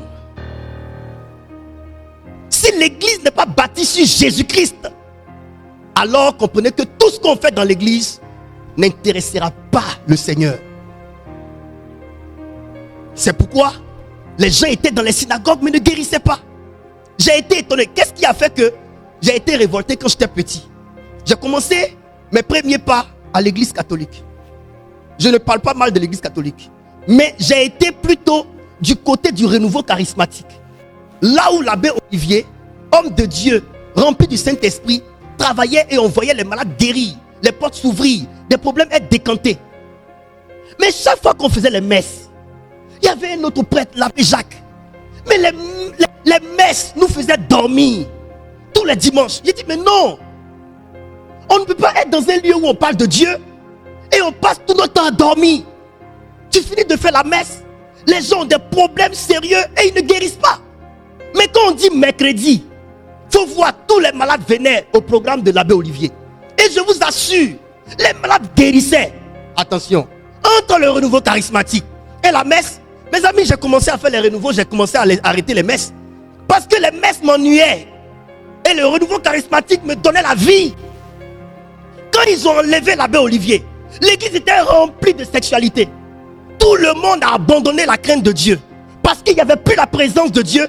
Et le mal était dans l'église. Il dit, ça s'encentait comme ça. Nos jeunes, ceux qui étaient zélés, qui jeûnaient, on commençait à ne plus jeûner parce que celui qui nous emmenait dans le feu, ils l'ont enlevé. Et c'est ça qu'on a aimé. Quel père va aimer que son enfant parte à l'église pour aller se détruire? L'église qui devait donner même la chance à papa de réorganiser l'éducation de son enfant. L'église est devenue un lieu où on parlait se détruire. C'est pourquoi je dis attention. Un endroit où l'Esprit de Dieu n'est pas, c'est juste une organisation prête à accueillir le diable.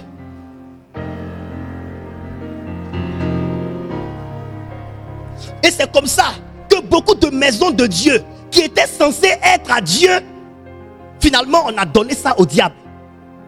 C'est dans l'église même de Dieu que le diable vient faire ses emplettes, que le diable vient tuer les âmes, que le diable vient manger les os des gens, détruire les yeux des gens. Si notre Dieu n'agissait pas, c'est témoignage que nous vivons à longueur de journée. Mais le diable allait prendre le contrôle de toute l'église. Christ est la fondation. Et la guérison qui s'est passée, Pierre dit, Christ, Jésus est la pierre rejetée par vous qui bâtissez et qui est devenue la principale de l'angle. Il est revenu corriger cette erreur pour que maintenant l'église ne soit pas bâtie sur autre chose que sur lui, afin que les gens malades soient guéris, afin que Dieu se manifeste dans la vie des gens. Et c'est ça que le Seigneur est venu corriger. On peut avancer. L'apôtre Pierre a dit quelque chose. Quand on vous annonce le message de la repentance et qu'on vous prêche la parole, votre cœur doit être vivement touché. Les gens ne sont pas sincères avec Dieu dans leur démarche envers Dieu en tant que chrétien, parce que leurs cœurs n'ont pas été touchés par la parole de Dieu. Leurs yeux ont été touchés. Il est venu à l'église parce qu'il a vu une sœur qui a des fesses. Ses yeux ayant été touchés, il est là tous les dimanches. Il guette la sœur. Elle est venue à l'église parce qu'elle a vu un frère qui est zélé.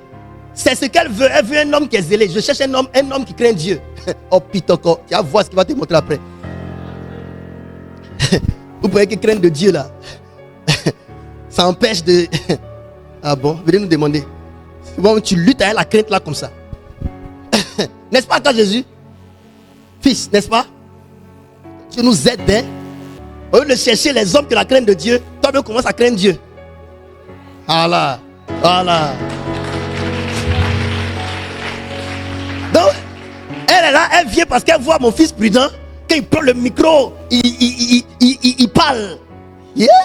Ça, c'est un bon pain. Donc, elle vient à l'église. Elle est là. Ce sont ses yeux, ce n'est pas son cœur qui a été vivement touché par la parole de Dieu.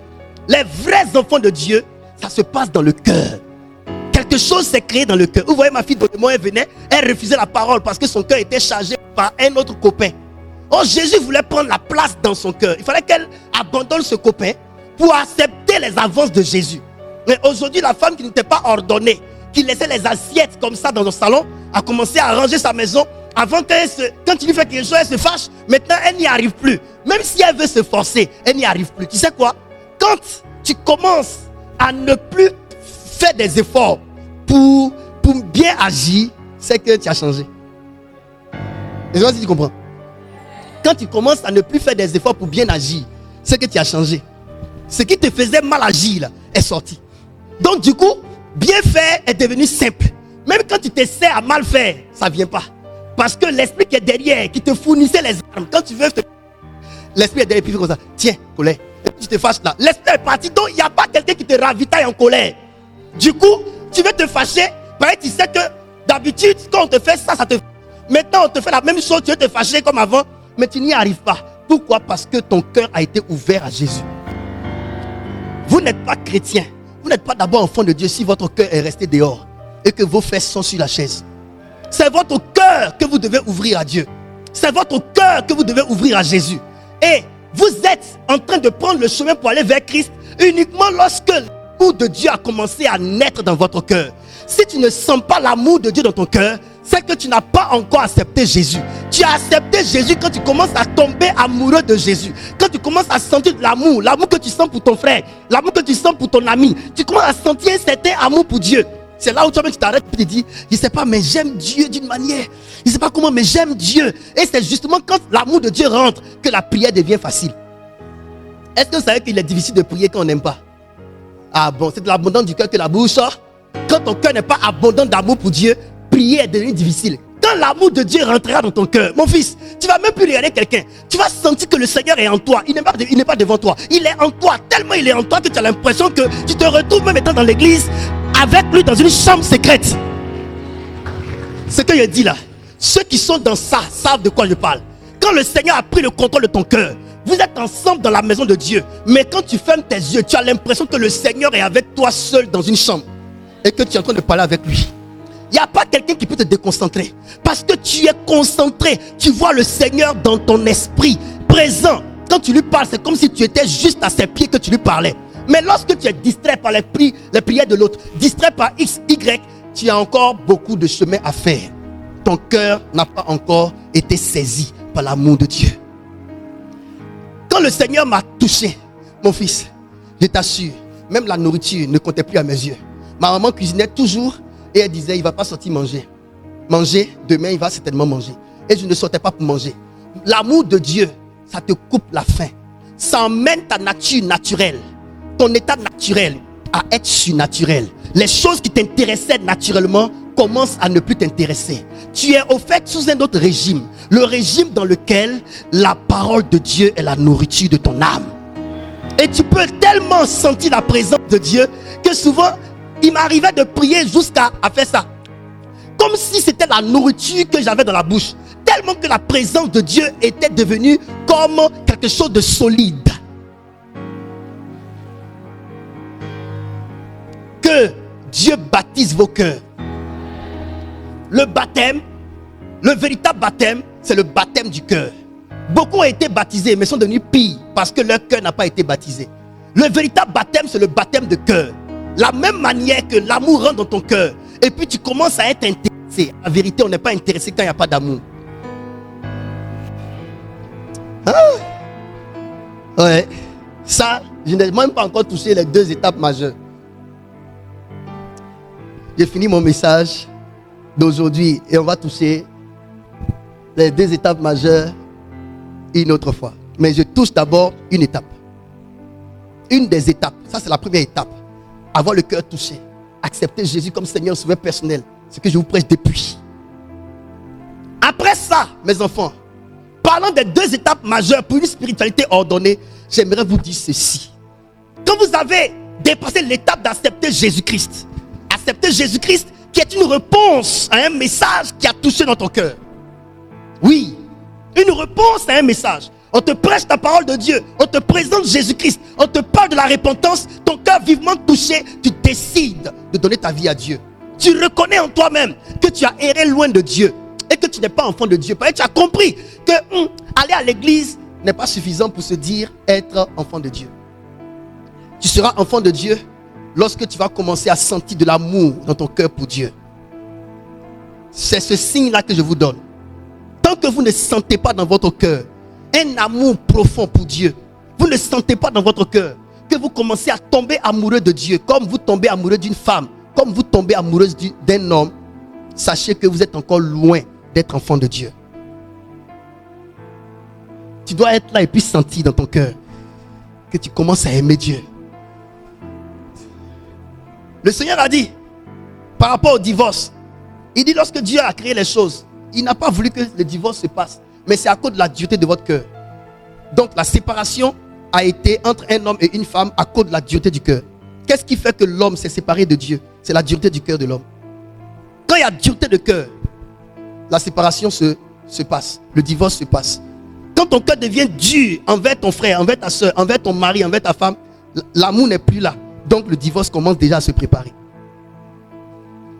La dureté de cœur. Et beaucoup ont le cœur endurci aujourd'hui. Même par rapport à Dieu, leur cœur est endurci. Il y a des gens qui viennent à l'église. Dès qu'ils viennent net, ils commencent déjà à s'intégrer. Parce que l'amour de Dieu est déjà dans leur cœur. Comme ma fille Bissouma. Elle est engagée dans la famille d'Abobo.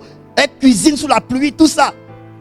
Mais son cœur est déjà amoureux de Jésus. Donc du coup, dès qu'elle met ses pieds, qu'elle a trouvé quelqu'un qui l'inspire à aller vers Dieu, elle se sent déjà dans la famille.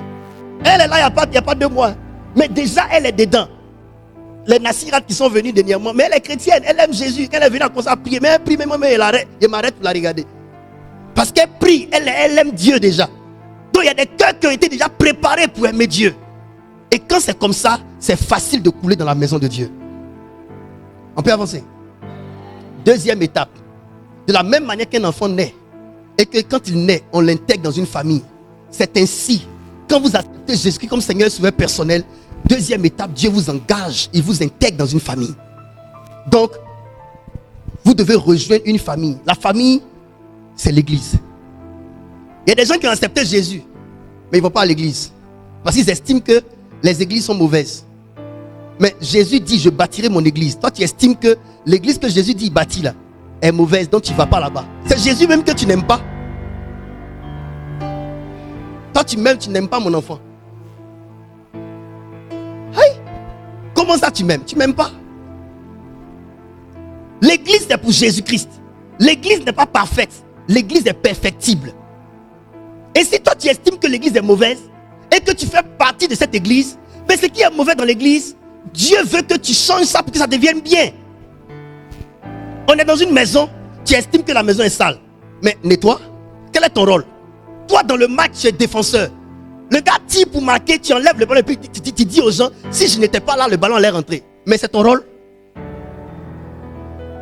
C'est moi qui joue à l'attaque là, qui dois venir défendre.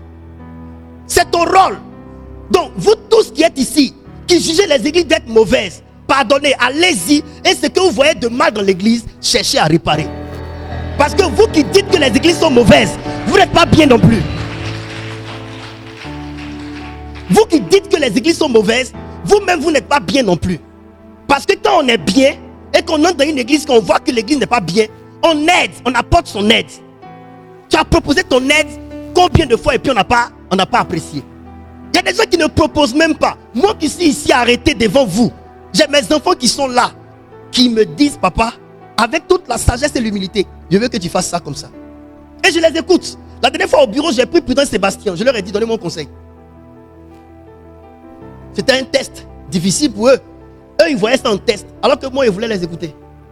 Il a dit, mes enfants, donnez-moi un conseil. Parce que vous me connaissez mieux que les autres. Donnez-moi un conseil. Ils ont quand même donné conseil.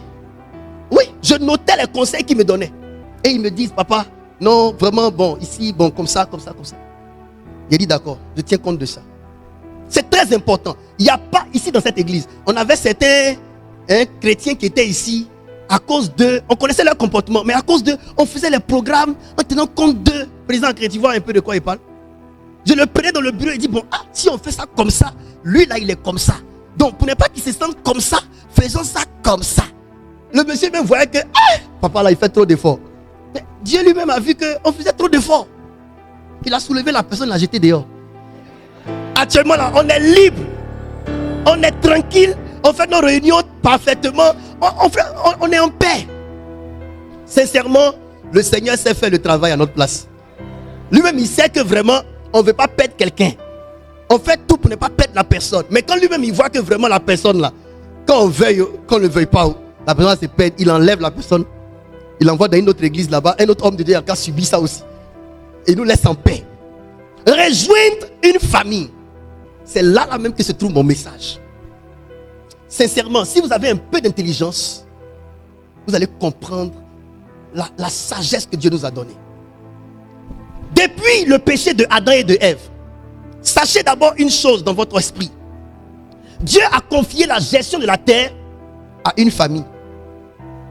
Le Dieu que nous servons est le Dieu des familles. Dieu aime la famille, l'esprit de famille. Dieu aime l'esprit de famille. Parce que la famille de Dieu au ciel est composée de Dieu le Père, Jésus qui est son fils unique, et autour de lui il y a plusieurs fils. Quand on dit fils unique, je vous ai dit, ce n'est pas le seul fils. Fils unique ne veut pas dire le seul fils. Ça veut dire un autre type de fils. La Bible appelle des fils de Dieu. Donc Dieu a plusieurs fils. Mais à côté de tous ces fils, il y a un qui est son unique, qui est Jésus. C'est ainsi que le ciel est composé. Et dans la prière de Jésus, donnée à ses disciples, la prière de notre Père, la prière de notre Père regorge beaucoup de révélations. Il dit, quand vous priez, dites notre Père qui est aux cieux, que ton nom soit sanctifié, ça veut dire que mis à part. Hein? Et puis il dit quoi encore ensuite? Si vous connaissez? Hein? Et que ton règne, et que ta soit faite comme. Donc voilà, je m'arrête là d'abord. La volonté de Dieu, c'est que les choses soient faites typiquement comme elles sont faites au ciel. Donc, le modèle de la terre, c'est le ciel. Tel que Dieu organise les choses d'en haut, il veut que les choses soient textuellement organisées en bas. C'est pourquoi quand il a pris Moïse, il a dit, fais le tabernacle selon le modèle que je te montre au ciel. Donc, à la vérité, le modèle de nous les chrétiens sur la terre ne doit pas être Beyoncé. Le modèle, ça ne doit pas être kérosène. Il y a des chrétiens qui te demandent quel est ton modèle. Kéro. Elle dit que la question est tellement bien venue faire comme ça. Ça dit, je m'attendais à cette question. Kéro. D'autres là, leur modèle est décédé. Il s'appelle comment? Arafat. Chrétien. Mais son modèle c'est Arafat. Même son pasteur n'est pas son modèle. Lui n'est pas chrétien. Il y a d'autres là, là chrétiens. Il y a une jeune fille là, elle s'appelle comment? Emma Loès. Elle est chrétienne, mais tout son modèle c'est Emma Loès. Elle n'a rien trouvé comme modèle. Modèle c'est Emma Loès. Et les Esther, les Déborah, les Marie, la mère de Jésus, ça ne l'intéresse pas. Emma Loès. Elle s'habille en Emma Loès. Et si elle a l'argent, elle va aller changer son visage en Emma Loès. Amen ou pas amen? La famille chrétienne. Dieu veut que les choses soient faites sur la terre comme elles sont faites au ciel. Mais regardez. Est-ce que le ciel avait péché? Non. Le péché qui a eu lieu était où? Sur la terre. Donc, le ciel ne souffre pas de désorganisation. La terre, si. Les choses ont été désorganisées sur la terre. Et donc, Dieu veut venir réorganiser les choses sur la terre ici. On peut avancer? Et comme je vous disais, Dieu est le Dieu des familles. Dans la tête de Dieu, il a confié le jardin à une famille. Il a d'abord donné un homme, mais en l'homme, il y avait la femme. Parce que Dieu a tiré la femme de l'homme. Donc, il crée un homme, mais en cet homme, l'homme était un singulier pluriel. Amen. L'homme que Dieu avait créé était un singulier pluriel. Il était un humain, mais en l'humain, il y avait la femme. Donc, pendant que Dieu parlait à l'homme, l'homme entendait Dieu de l'extérieur, mais la femme entendait Dieu de l'intérieur. Amen. C'est pourquoi les femmes aiment beaucoup plus entendre. Les bérets là, les femmes aiment ça. Parle au téléphone, elle passe à côté de la chambre et puis arrête un peu pour écouter. Parce que c'est de l'intérieur. Et toujours, il y a toujours barrière pour que. Elle sait qu'elle doit entendre quelque chose, mais il y a barrière. Donc elle veut s'approcher bien pour entendre.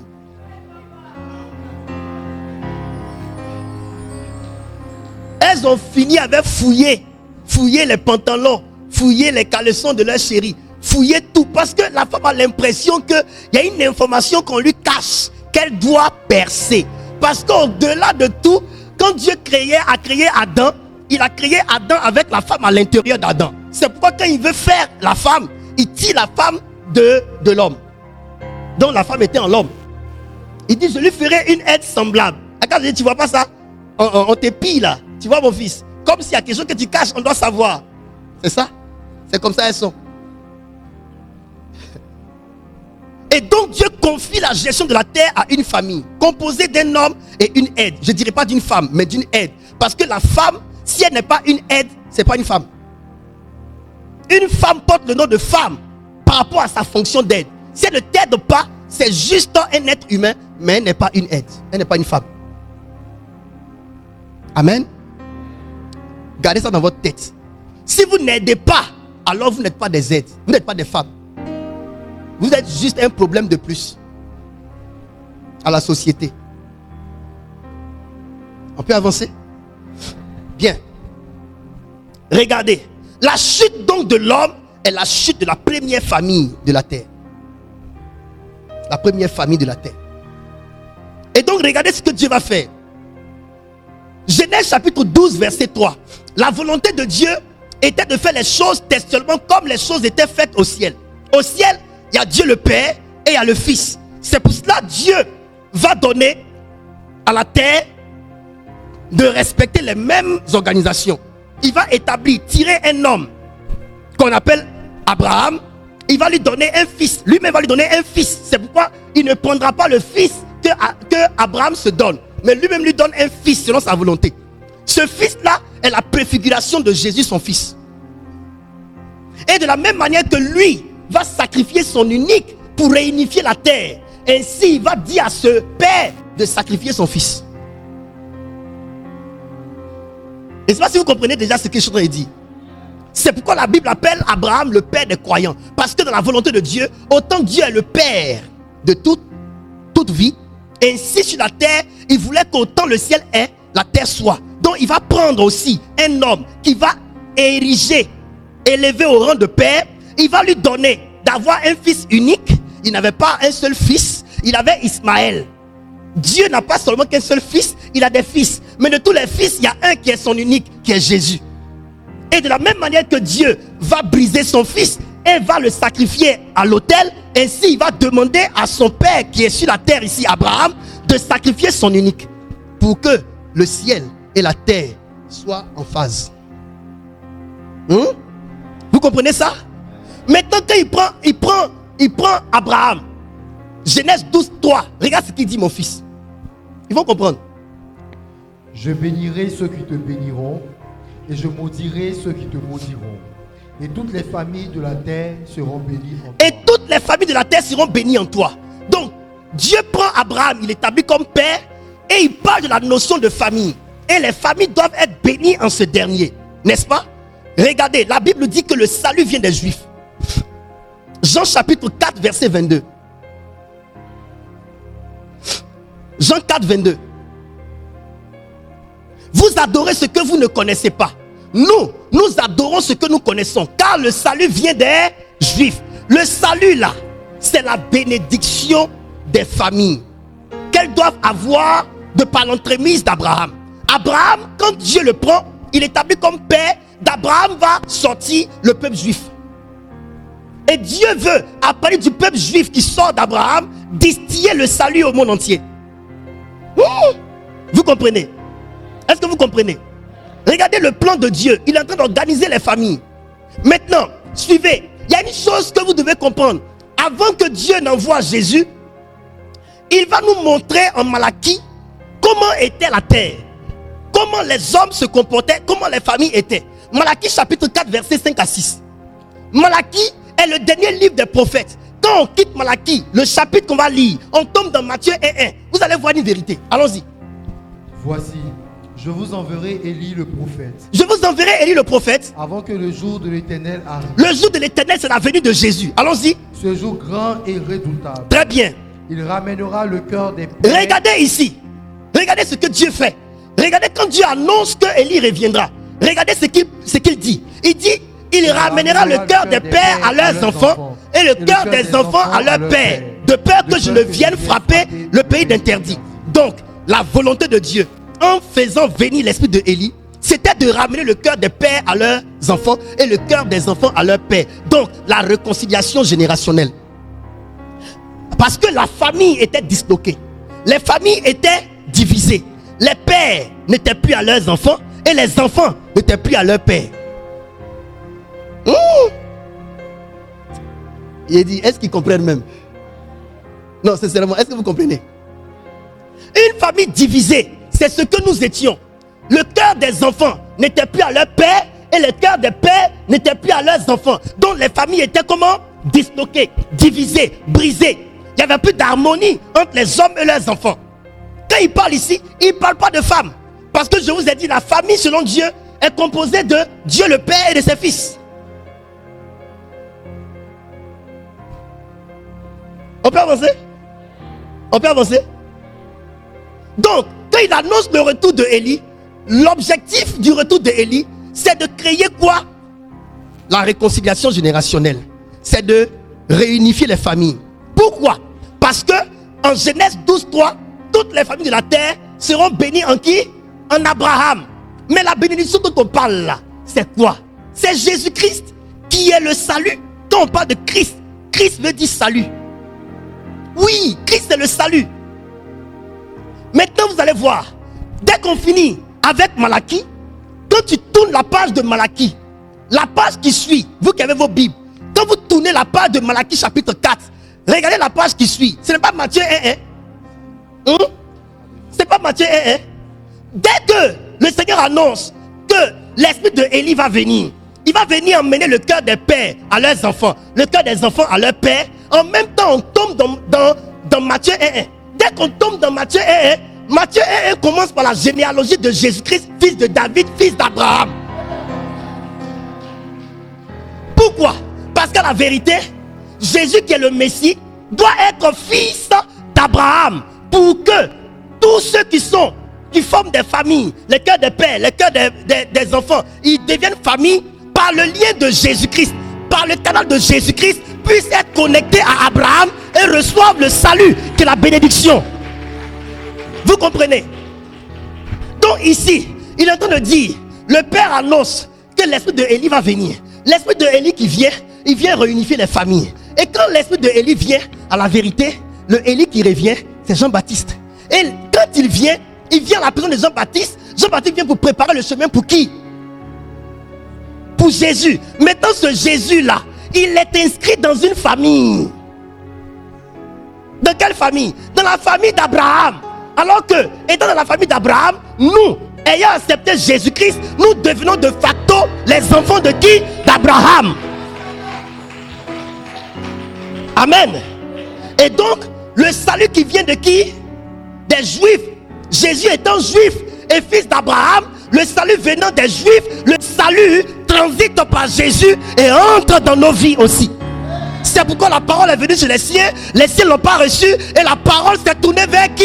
Les païens. Et les païens ont reçu qui? Jésus. Quand les païens reçoivent Jésus, le salut entre dans nos vies. Voilà la vision de Dieu le Père. Et donc, quand vous comprenez ça, vous voyez que c'était un planning de Dieu pour que les familles se créent. Et donc, la famille est très importante dans la maison de Dieu. La famille, c'est ce que Dieu appelle l'église. C'est pourquoi Jésus a dit, je bâtirai mon église. À la vérité, il est en train de dire, je bâtirai mes familles. Maintenant, regardez dans l'esprit de Jésus. Jésus va pleurer sur Jérusalem. Et ce que Jésus va remarquer sur Jérusalem qui va le faire pleurer, c'est le fait qu'il aurait voulu créer une famille. Il aurait voulu faire de Jérusalem une famille, mais Jérusalem n'a pas compris. Matthieu 23, verset 37. Je pense que je vais m'arrêter là. Jérusalem, Jérusalem, Jérusalem, Jérusalem, qui tue les prophètes et qui lapide ceux qui te sont envoyés. Combien de fois ai-je voulu rassembler tes enfants? Combien de fois ai-je voulu rassembler tes enfants? Comme une poule rassemble ses poussins sous ses ailes, et vous ne l'avez pas voulu. Vous voyez, Jésus pleure sur Jérusalem parce que Jérusalem n'a pas accepté que Jésus constitue Jérusalem en famille. Combien de fois ai-je voulu rassembler tes enfants? Quand il dit rassembler tes enfants, c'est parce que les enfants étaient dispersés. Les cœurs des enfants n'étaient plus à leur père. Les cœurs des pères n'étaient plus à leurs enfants. Et Jésus est venu pour créer une famille, pour réunifier les familles. Jérusalem, je suis venu pour que vous qui étiez tant dispersés, vous soyez rassemblés. Quand on se rassemble, regardez, on est ici une famille. Mais quand on sort, on est dispersé. Et Jésus avait voulu rassembler. Il dit comme une poule qui rassemble ses poussins sous ses ailes. Donc à la vérité, le Seigneur voulait être une couverture pour les enfants de Jérusalem. Lorsque la poule tend ses ailes et que les poussins entrent sous ses ailes, lorsque l'épervier se lève, l'épervier ne voit pas les poussins et l'épervier ne peut pas arracher les poussins. C'est parce que tu n'as pas voulu qu'on te rassemble, on te mette sous les ailes. C'est pour cela que tu étais exposé et que l'épervier t'a tué. Donc, nous mourrons, nous tombons sous les balles assassines de Satan parce que nous ne sommes pas rassemblés sous les ailes de notre Seigneur dans un contexte familial. La famille protège. La famille est une couverture. La famille est une couverture. Lorsque l'enfant prodigue a demandé à son père son héritage et est parti, tous les fléaux de la terre sont tombés sur lui. Mais qu'est-ce qui a fait que ces fléaux sont tombés sur lui? Les fléaux existaient, mais en dehors de la maison de son père. Quand il sort de la maison de son père, les fléaux s'abattent sur lui parce qu'il est plus sous couverture. Mon fils, ma fille, beaucoup de mauvaises choses nous arrivent parce qu'on a abandonné un pilier essentiel de la couverture spirituelle et de la spiritualité qui est être sous couverture. Être sous couverture, c'est être dans une famille. Il y a des gens qui sont dans toutes les églises. Mais non, tu dois avoir une famille. Dieu t'identifie à qui? Quand Dieu parle à Josué, il dit Josué, serviteur de Moïse, Moïse, serviteur de Dieu. On identifie Josué par Moïse. Il est de la lignée de Moïse. On dit Élisée.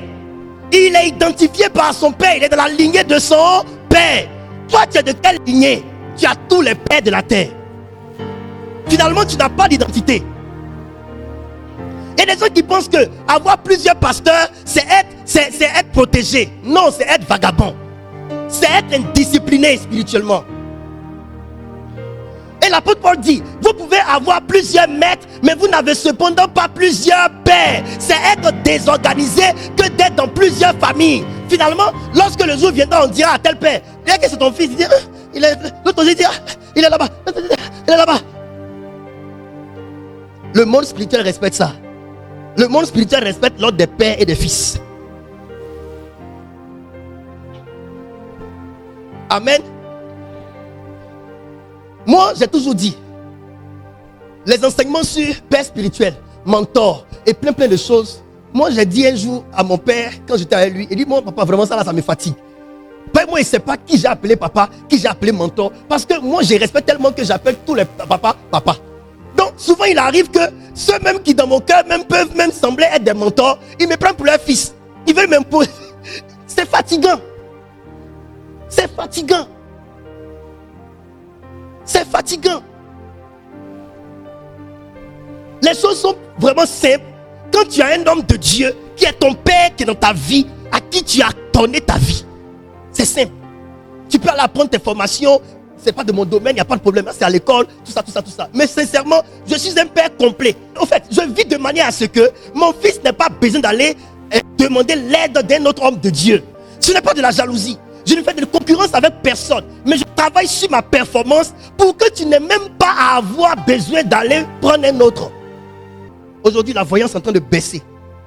Les gens ne veulent plus écouter voyance. Les gens sont fatigués. Les gens préfèrent les hommes de Dieu que la solution, que les hommes de Dieu qui voient et qui n'arrivent pas. J'ai commencé à faire la voyance ici. Je voyais des choses sur les gens. Les gens ont commencé à quitter l'église. Aïe, les gens ont peur de la voyance. Tu as venu révéler la vie des gens devant les gens. C'est pourquoi les quelques fois où j'ai voulu faire ici, je suis venu parler à l'oreille de l'homme, point, c'est fini. L'important c'est que les gens voient leur vie avancer. Dis tout ce que la personne a mangé. À la fin, la personne n'évolue pas. S'il doit me laisser dans ce qu'elle a mangé hier, ça ne vaut pas la peine que tu dises. On n'est pas contre ça. Et quand tu cherches maintenant à entrer dans le carnaval, même pour chercher à savoir comment on fait pour entrer dans la voyance, on s'en va te mettre dans d'autres pratiques qui t'éloignent de Jésus. Attention, revenons à Jésus ici. La façon dont je fais les choses là, c'est pas bon. Tu viens, tu es assis, tu écoutes le message et puis ça jojo. Si il t'est imposé les mains, tu changes de vie. Tu t'approches de moi, la vie commence à évoluer. C'est mieux comme ça. Alléluia. Donc le Seigneur veut unir ses enfants. Il veut les mettre sous les ailes. Écoutez, mes chers parents, ça c'est un pilier fondamental. Dimanche prochain, je vais poursuivre. Je vais m'arrêter ici. Beaucoup d'enfants de Dieu ne connaissent pas la richesse d'être engagés dans une famille sérieuse. Une famille sérieuse où le père prend soin de ses fils, où le père prend soin de ses filles. Être dans une famille comme celle de Job, c'est être protégé. Parce que Job n'était pas un homme de Dieu dispersé. Quand Job, ses enfants s'en vont dehors, chez les voisins manger, quand ils viennent, ils disent, peut-être qu'ils ont péché. Lui-même, il levait des sacrifices. Comme moi, je me lève, je jeûne, sans demander. Depuis qu'on est église, il a demandé combien de fois que l'église jeûne? Levez les mains. Il a demandé combien de fois? Combien de fois? Hein? Combien de fois? Avant, c'était une seule fois. Avant, là, c'était une seule fois. Mais la seule fois, là, mes enfants ont mangé. Le soleil est sorti un coup sur la tête. Ils ont eu chaud. Tu les vois boire l'eau comme ça. L'eau qu'eux-mêmes, là, ils ne géraient pas, là. Mais dans jeûne, là, l'eau est devenue denrée rare. Tellement que la faim les cognait. Il a dit non. Il ne veut pas mettre les gens sous des choses trop dures. Depuis qu'on est église, tous les jeûnes, c'est moi qui les fais. Moi seul, je me lève et je jeûne mes 8 mois. Moi seul, je me lève et je jeûne mes 5 mois. Et je jeûne mes 6 mois. Et je jeûne mes 3 mois. Et je jeûne, là, ici, dans 21. Moi seul. Et puis ils sont assis là, ils sont contents. Hein? Et quand c'est comme ça, c'est la liberté. Les enfants sont heureux. Il n'y a pas de pression. Président, est-ce qu'il y a pression? Je ne suis pas le pasteur qui appelle, qui oppresse ses enfants. Mais ils savent qu'ils ont un père, ils peuvent compter sur lui. Ma fille qui a donné son témoignage ici, là, par rapport à ses yeux, là, elle n'a pas tout dit. Avant que je n'arrive, Dieu avait commencé déjà à ouvrir ses yeux. Quand je suis arrivé net, je suis rentré dans une vision. Je vois une bassine. J'ai pris mes 2 mains, j'ai mis dans la bassine. L'onction est rentrée dans la bassine, elle a lavé ses yeux. Quand je suis ressorti de la vision, il a dit, apportez-moi une bassine, n'est-ce pas? Il y avait une bassine bleue, il a pris. Quand il m'a envoyé, je n'ai fait que faire ce que Dieu m'a montré. Il a mis mes 2 mains. Mes mains ont été remplies d'une puissance. Et c'est rentré dans l'eau. Quand j'ai enlevé mes mains étaient déchargées. Il dit, tiens, rentre dans la douche, lave tes yeux et viens. Quand elle a lavé ses yeux, elle est là. L'autre côté. Quand elle a lavé ses yeux, elle est sortie comme droguée. Elle était là. J'étais avec Tata Gigi, avec Révérend Gourdalé, Prudent et Sébastien. Elle était comme ça sous l'onction. Quand elle s'est assise, j'ai pris mes 2 mains comme ça. J'ai posé sur ses yeux. Et j'ai dit, elle va dormir comme elle n'a jamais dormi. Et quand elle dormira, elle se réveillera. Ça sera déjà fait. Elle a dormi comment? Elle a dormi sur le carreau là. Elle est restée couchée là. Ayez une famille. Aimez être dans une famille. Appartenez à une famille. Demeurez dans la famille. Restez sous couverture. Prévenez quand vous voulez faire certains choix au devant desquels votre cœur balance. Faites-vous aider. Mettez au courant votre leader, votre père spirituel. Il y a des décisions là. Ça détruit la vie complètement. Associe l'homme de Dieu et sois patient. Tant qu'il ne t'a pas donné de réponse, reste calme. Qu'il prie que Dieu lui parle avant que tu ne puisses t'engager. Je finis avec ce témoignage. J'ai un garçon, un homme de Dieu qui est au Maroc. Il s'appelle Dieudonné. Dieudonné, a fait l'œuvre de Dieu au Maroc. Et au Maroc, les gens ont commencé à voter des lois interdisant toutes les églises. Il a arrêté. Et là, la plupart des pasteurs qui sont au Maroc enfermés et d'autres ont été jetés en prison. Et ceux qui voulaient forcer, ils ont mis le feu pour brûler l'église. Les églises qui sont là-bas et qui ont le droit d'être là-bas, c'est l'église catholique et puis Vase d'honneur. Là-bas, quand tu rentres dans un véhicule, le chauffeur te demande chrétien. Quand il dit, si tu as dit oui, il ne va pas t'envoyer là où tu t'en vas, commissariat direct. Donc, mon fils là, il dit même tu pries dans ta chambre. Si ta voisine a entendu que c'est pas Allah, que c'est... En même temps, les policiers viennent, ils te prennent. Que lui, je lui avais dit ça un jour, je faisais direct ici, et puis elle dit, je vois qu'ils allaient t'arrêter. Effectivement, la femme qui était à côté de lui l'a signalé, ils sont venus. Dieu a fait grâce. Donc, beaucoup d'hommes de Dieu ont quitté le Maroc pour rentrer à Abidjan, dans les pays et autres. Et lui, il ne sait pas s'il doit venir en Côte d'Ivoire, il ne sait pas où se diriger. Il m'a soumis ça. Papa, voilà la situation. Vraiment, j'ai besoin que tu pries pour que je sache où me mettre pour faire l'œuvre. Je lui ai dit, tu as bien fait. J'ai fait 3 jours. Je priais à la maison, mais je n'entendais rien. Je suis allé rendre visite à certains de mes enfants, je crois, quelque part. Et pendant que j'étais en chemin, le Seigneur me dit, dis-lui de ne pas aller au Burkina. Parce qu'il sentait le fardeau du Burkina. Dis-lui de ne pas aller au Burkina. Ce n'est pas moi qui l'envoie là-bas. Qu'il vienne en Côte d'Ivoire. Donc, je l'appelle, je lui dis, mon fils, tu sens la pression du Burkina en toi. Il dit, effectivement, papa. Mais tu as des doutes. Il dit, vraiment, papa, je n'aime pas le Burkina. Mais je ne sais pas pourquoi ça me vient en tête. Je lui ai dit, ta femme est quelle? Elle vient d'où? Il dit, ma femme a un côté burkinabé. Il dit, Burkina là, c'est pour aller faire la dot de ta femme. Mais ce n'est pas là-bas que tu te veux exercer le ministère. C'est à Abidjan ici. Il a été apaisé. Vous voyez ça comme ça, vous pensez que ce n'est rien. Tu t'en vas sur une terre que Dieu ne veut pas pour toi, tu vas te détruire. Quand Dieu ne vous emmène pas quelque part, n'y allez pas. N'y allez pas. Donc, tu vas dire que ce que tu veux faire est bien. C'est l'œuvre de Dieu que tu veux faire et que l'œuvre de Dieu c'est mauvais. Non. Mais il y a trop de danger dans cette affaire. Tu peux perdre ta vie. Si tu étais conseillé, tu étais orienté par quelqu'un qui était plus avisé, ça allait t'éviter certaines choses. Mes enfants, c'est dans le mariage que des gens ont perdu la vie. Dernière chose, la sœur qui est ici, qui cuisinait, qui est décédée avant-hier ici. Bon, Dieu a voulu qu'elle passe par ici pour que je lui parle de Jésus, qu'elle accepte véritablement. Parce que dans le bureau, moi bizarrement, quand je l'ai vue, elle est rentrée dans mon bureau, je lui ai demandé, est-ce que tu veux accepter Jésus-Christ? Elle s'est mise à genoux, j'ai fait la prière de confession pour elle. En tout cas, pour m'assurer que si demain quelque chose arrive, elle, au moins, a donné sa vie au Seigneur. C'est dans le fait de relation. Mariage. Un mécanicien est venu, l'a abordé. Finalement, voilà. Le gars a donné 250 000 pour aller la doter. Elle-même, comme elle avait un peu d'argent, elle a pris 3 millions. Elle a fait dot grandiose chez les Atiers. Elle s'est montrée là-bas. Elle s'est changée combien de fois? Plus de 10 fois pour se montrer. Et les pasteurs de là où elle était, ils l'encourageaient. D'après elle-même, si elle m'avait connu, elle n'allait pas vivre tout ça. Donc là, le gars, quand ils ont fini de faire la dot, il allait prendre voiture des gens. Il a vendu. Les gens ont commencé à le chercher. Il a fui la maison. Chaque fois, c'est elle, on trouve. Son cœur se coupe. Les gendarmes viennent la trouver. Son cœur se coupe. Les gendarmes viennent. Son cœur se coupe. Au moment où on s'en rend compte, elle a payé crédit jusqu'à... Combien? 5 millions. Elle a fini de faire ça. Elle est fauchée. Elle n'a plus rien. Elle est venue se retrouver ici pour vendre. Le monsieur, finalement, ils l'ont attrapé. Ils l'ont mis en prison. Et elle va découvrir qu'il allait faire foyer ailleurs. Tout ça là sur son cœur. La pauvre dame n'a pas pu supporter. Elle est venue au bureau. Quand elle parle, je vais parler, elle ne veut pas me laisser parler. Tellement qu'elle était remplie. Je me suis dit, je l'ai écoutée jusqu'à après. J'ai commencé à la stabiliser un peu. Le temps où j'ai bien m'asseoir pour prendre vraiment soin d'elle. Boum, elle est tombée, elle est morte. On dit elle a eu crise cardiaque. Quand elle s'est tombée sur elle, quand elle a crié, waouh, en même temps. Souvent, tu penses que c'est en train de faire bonnes choses. Et malheureusement, c'est dans ça que tu trouves le malheur.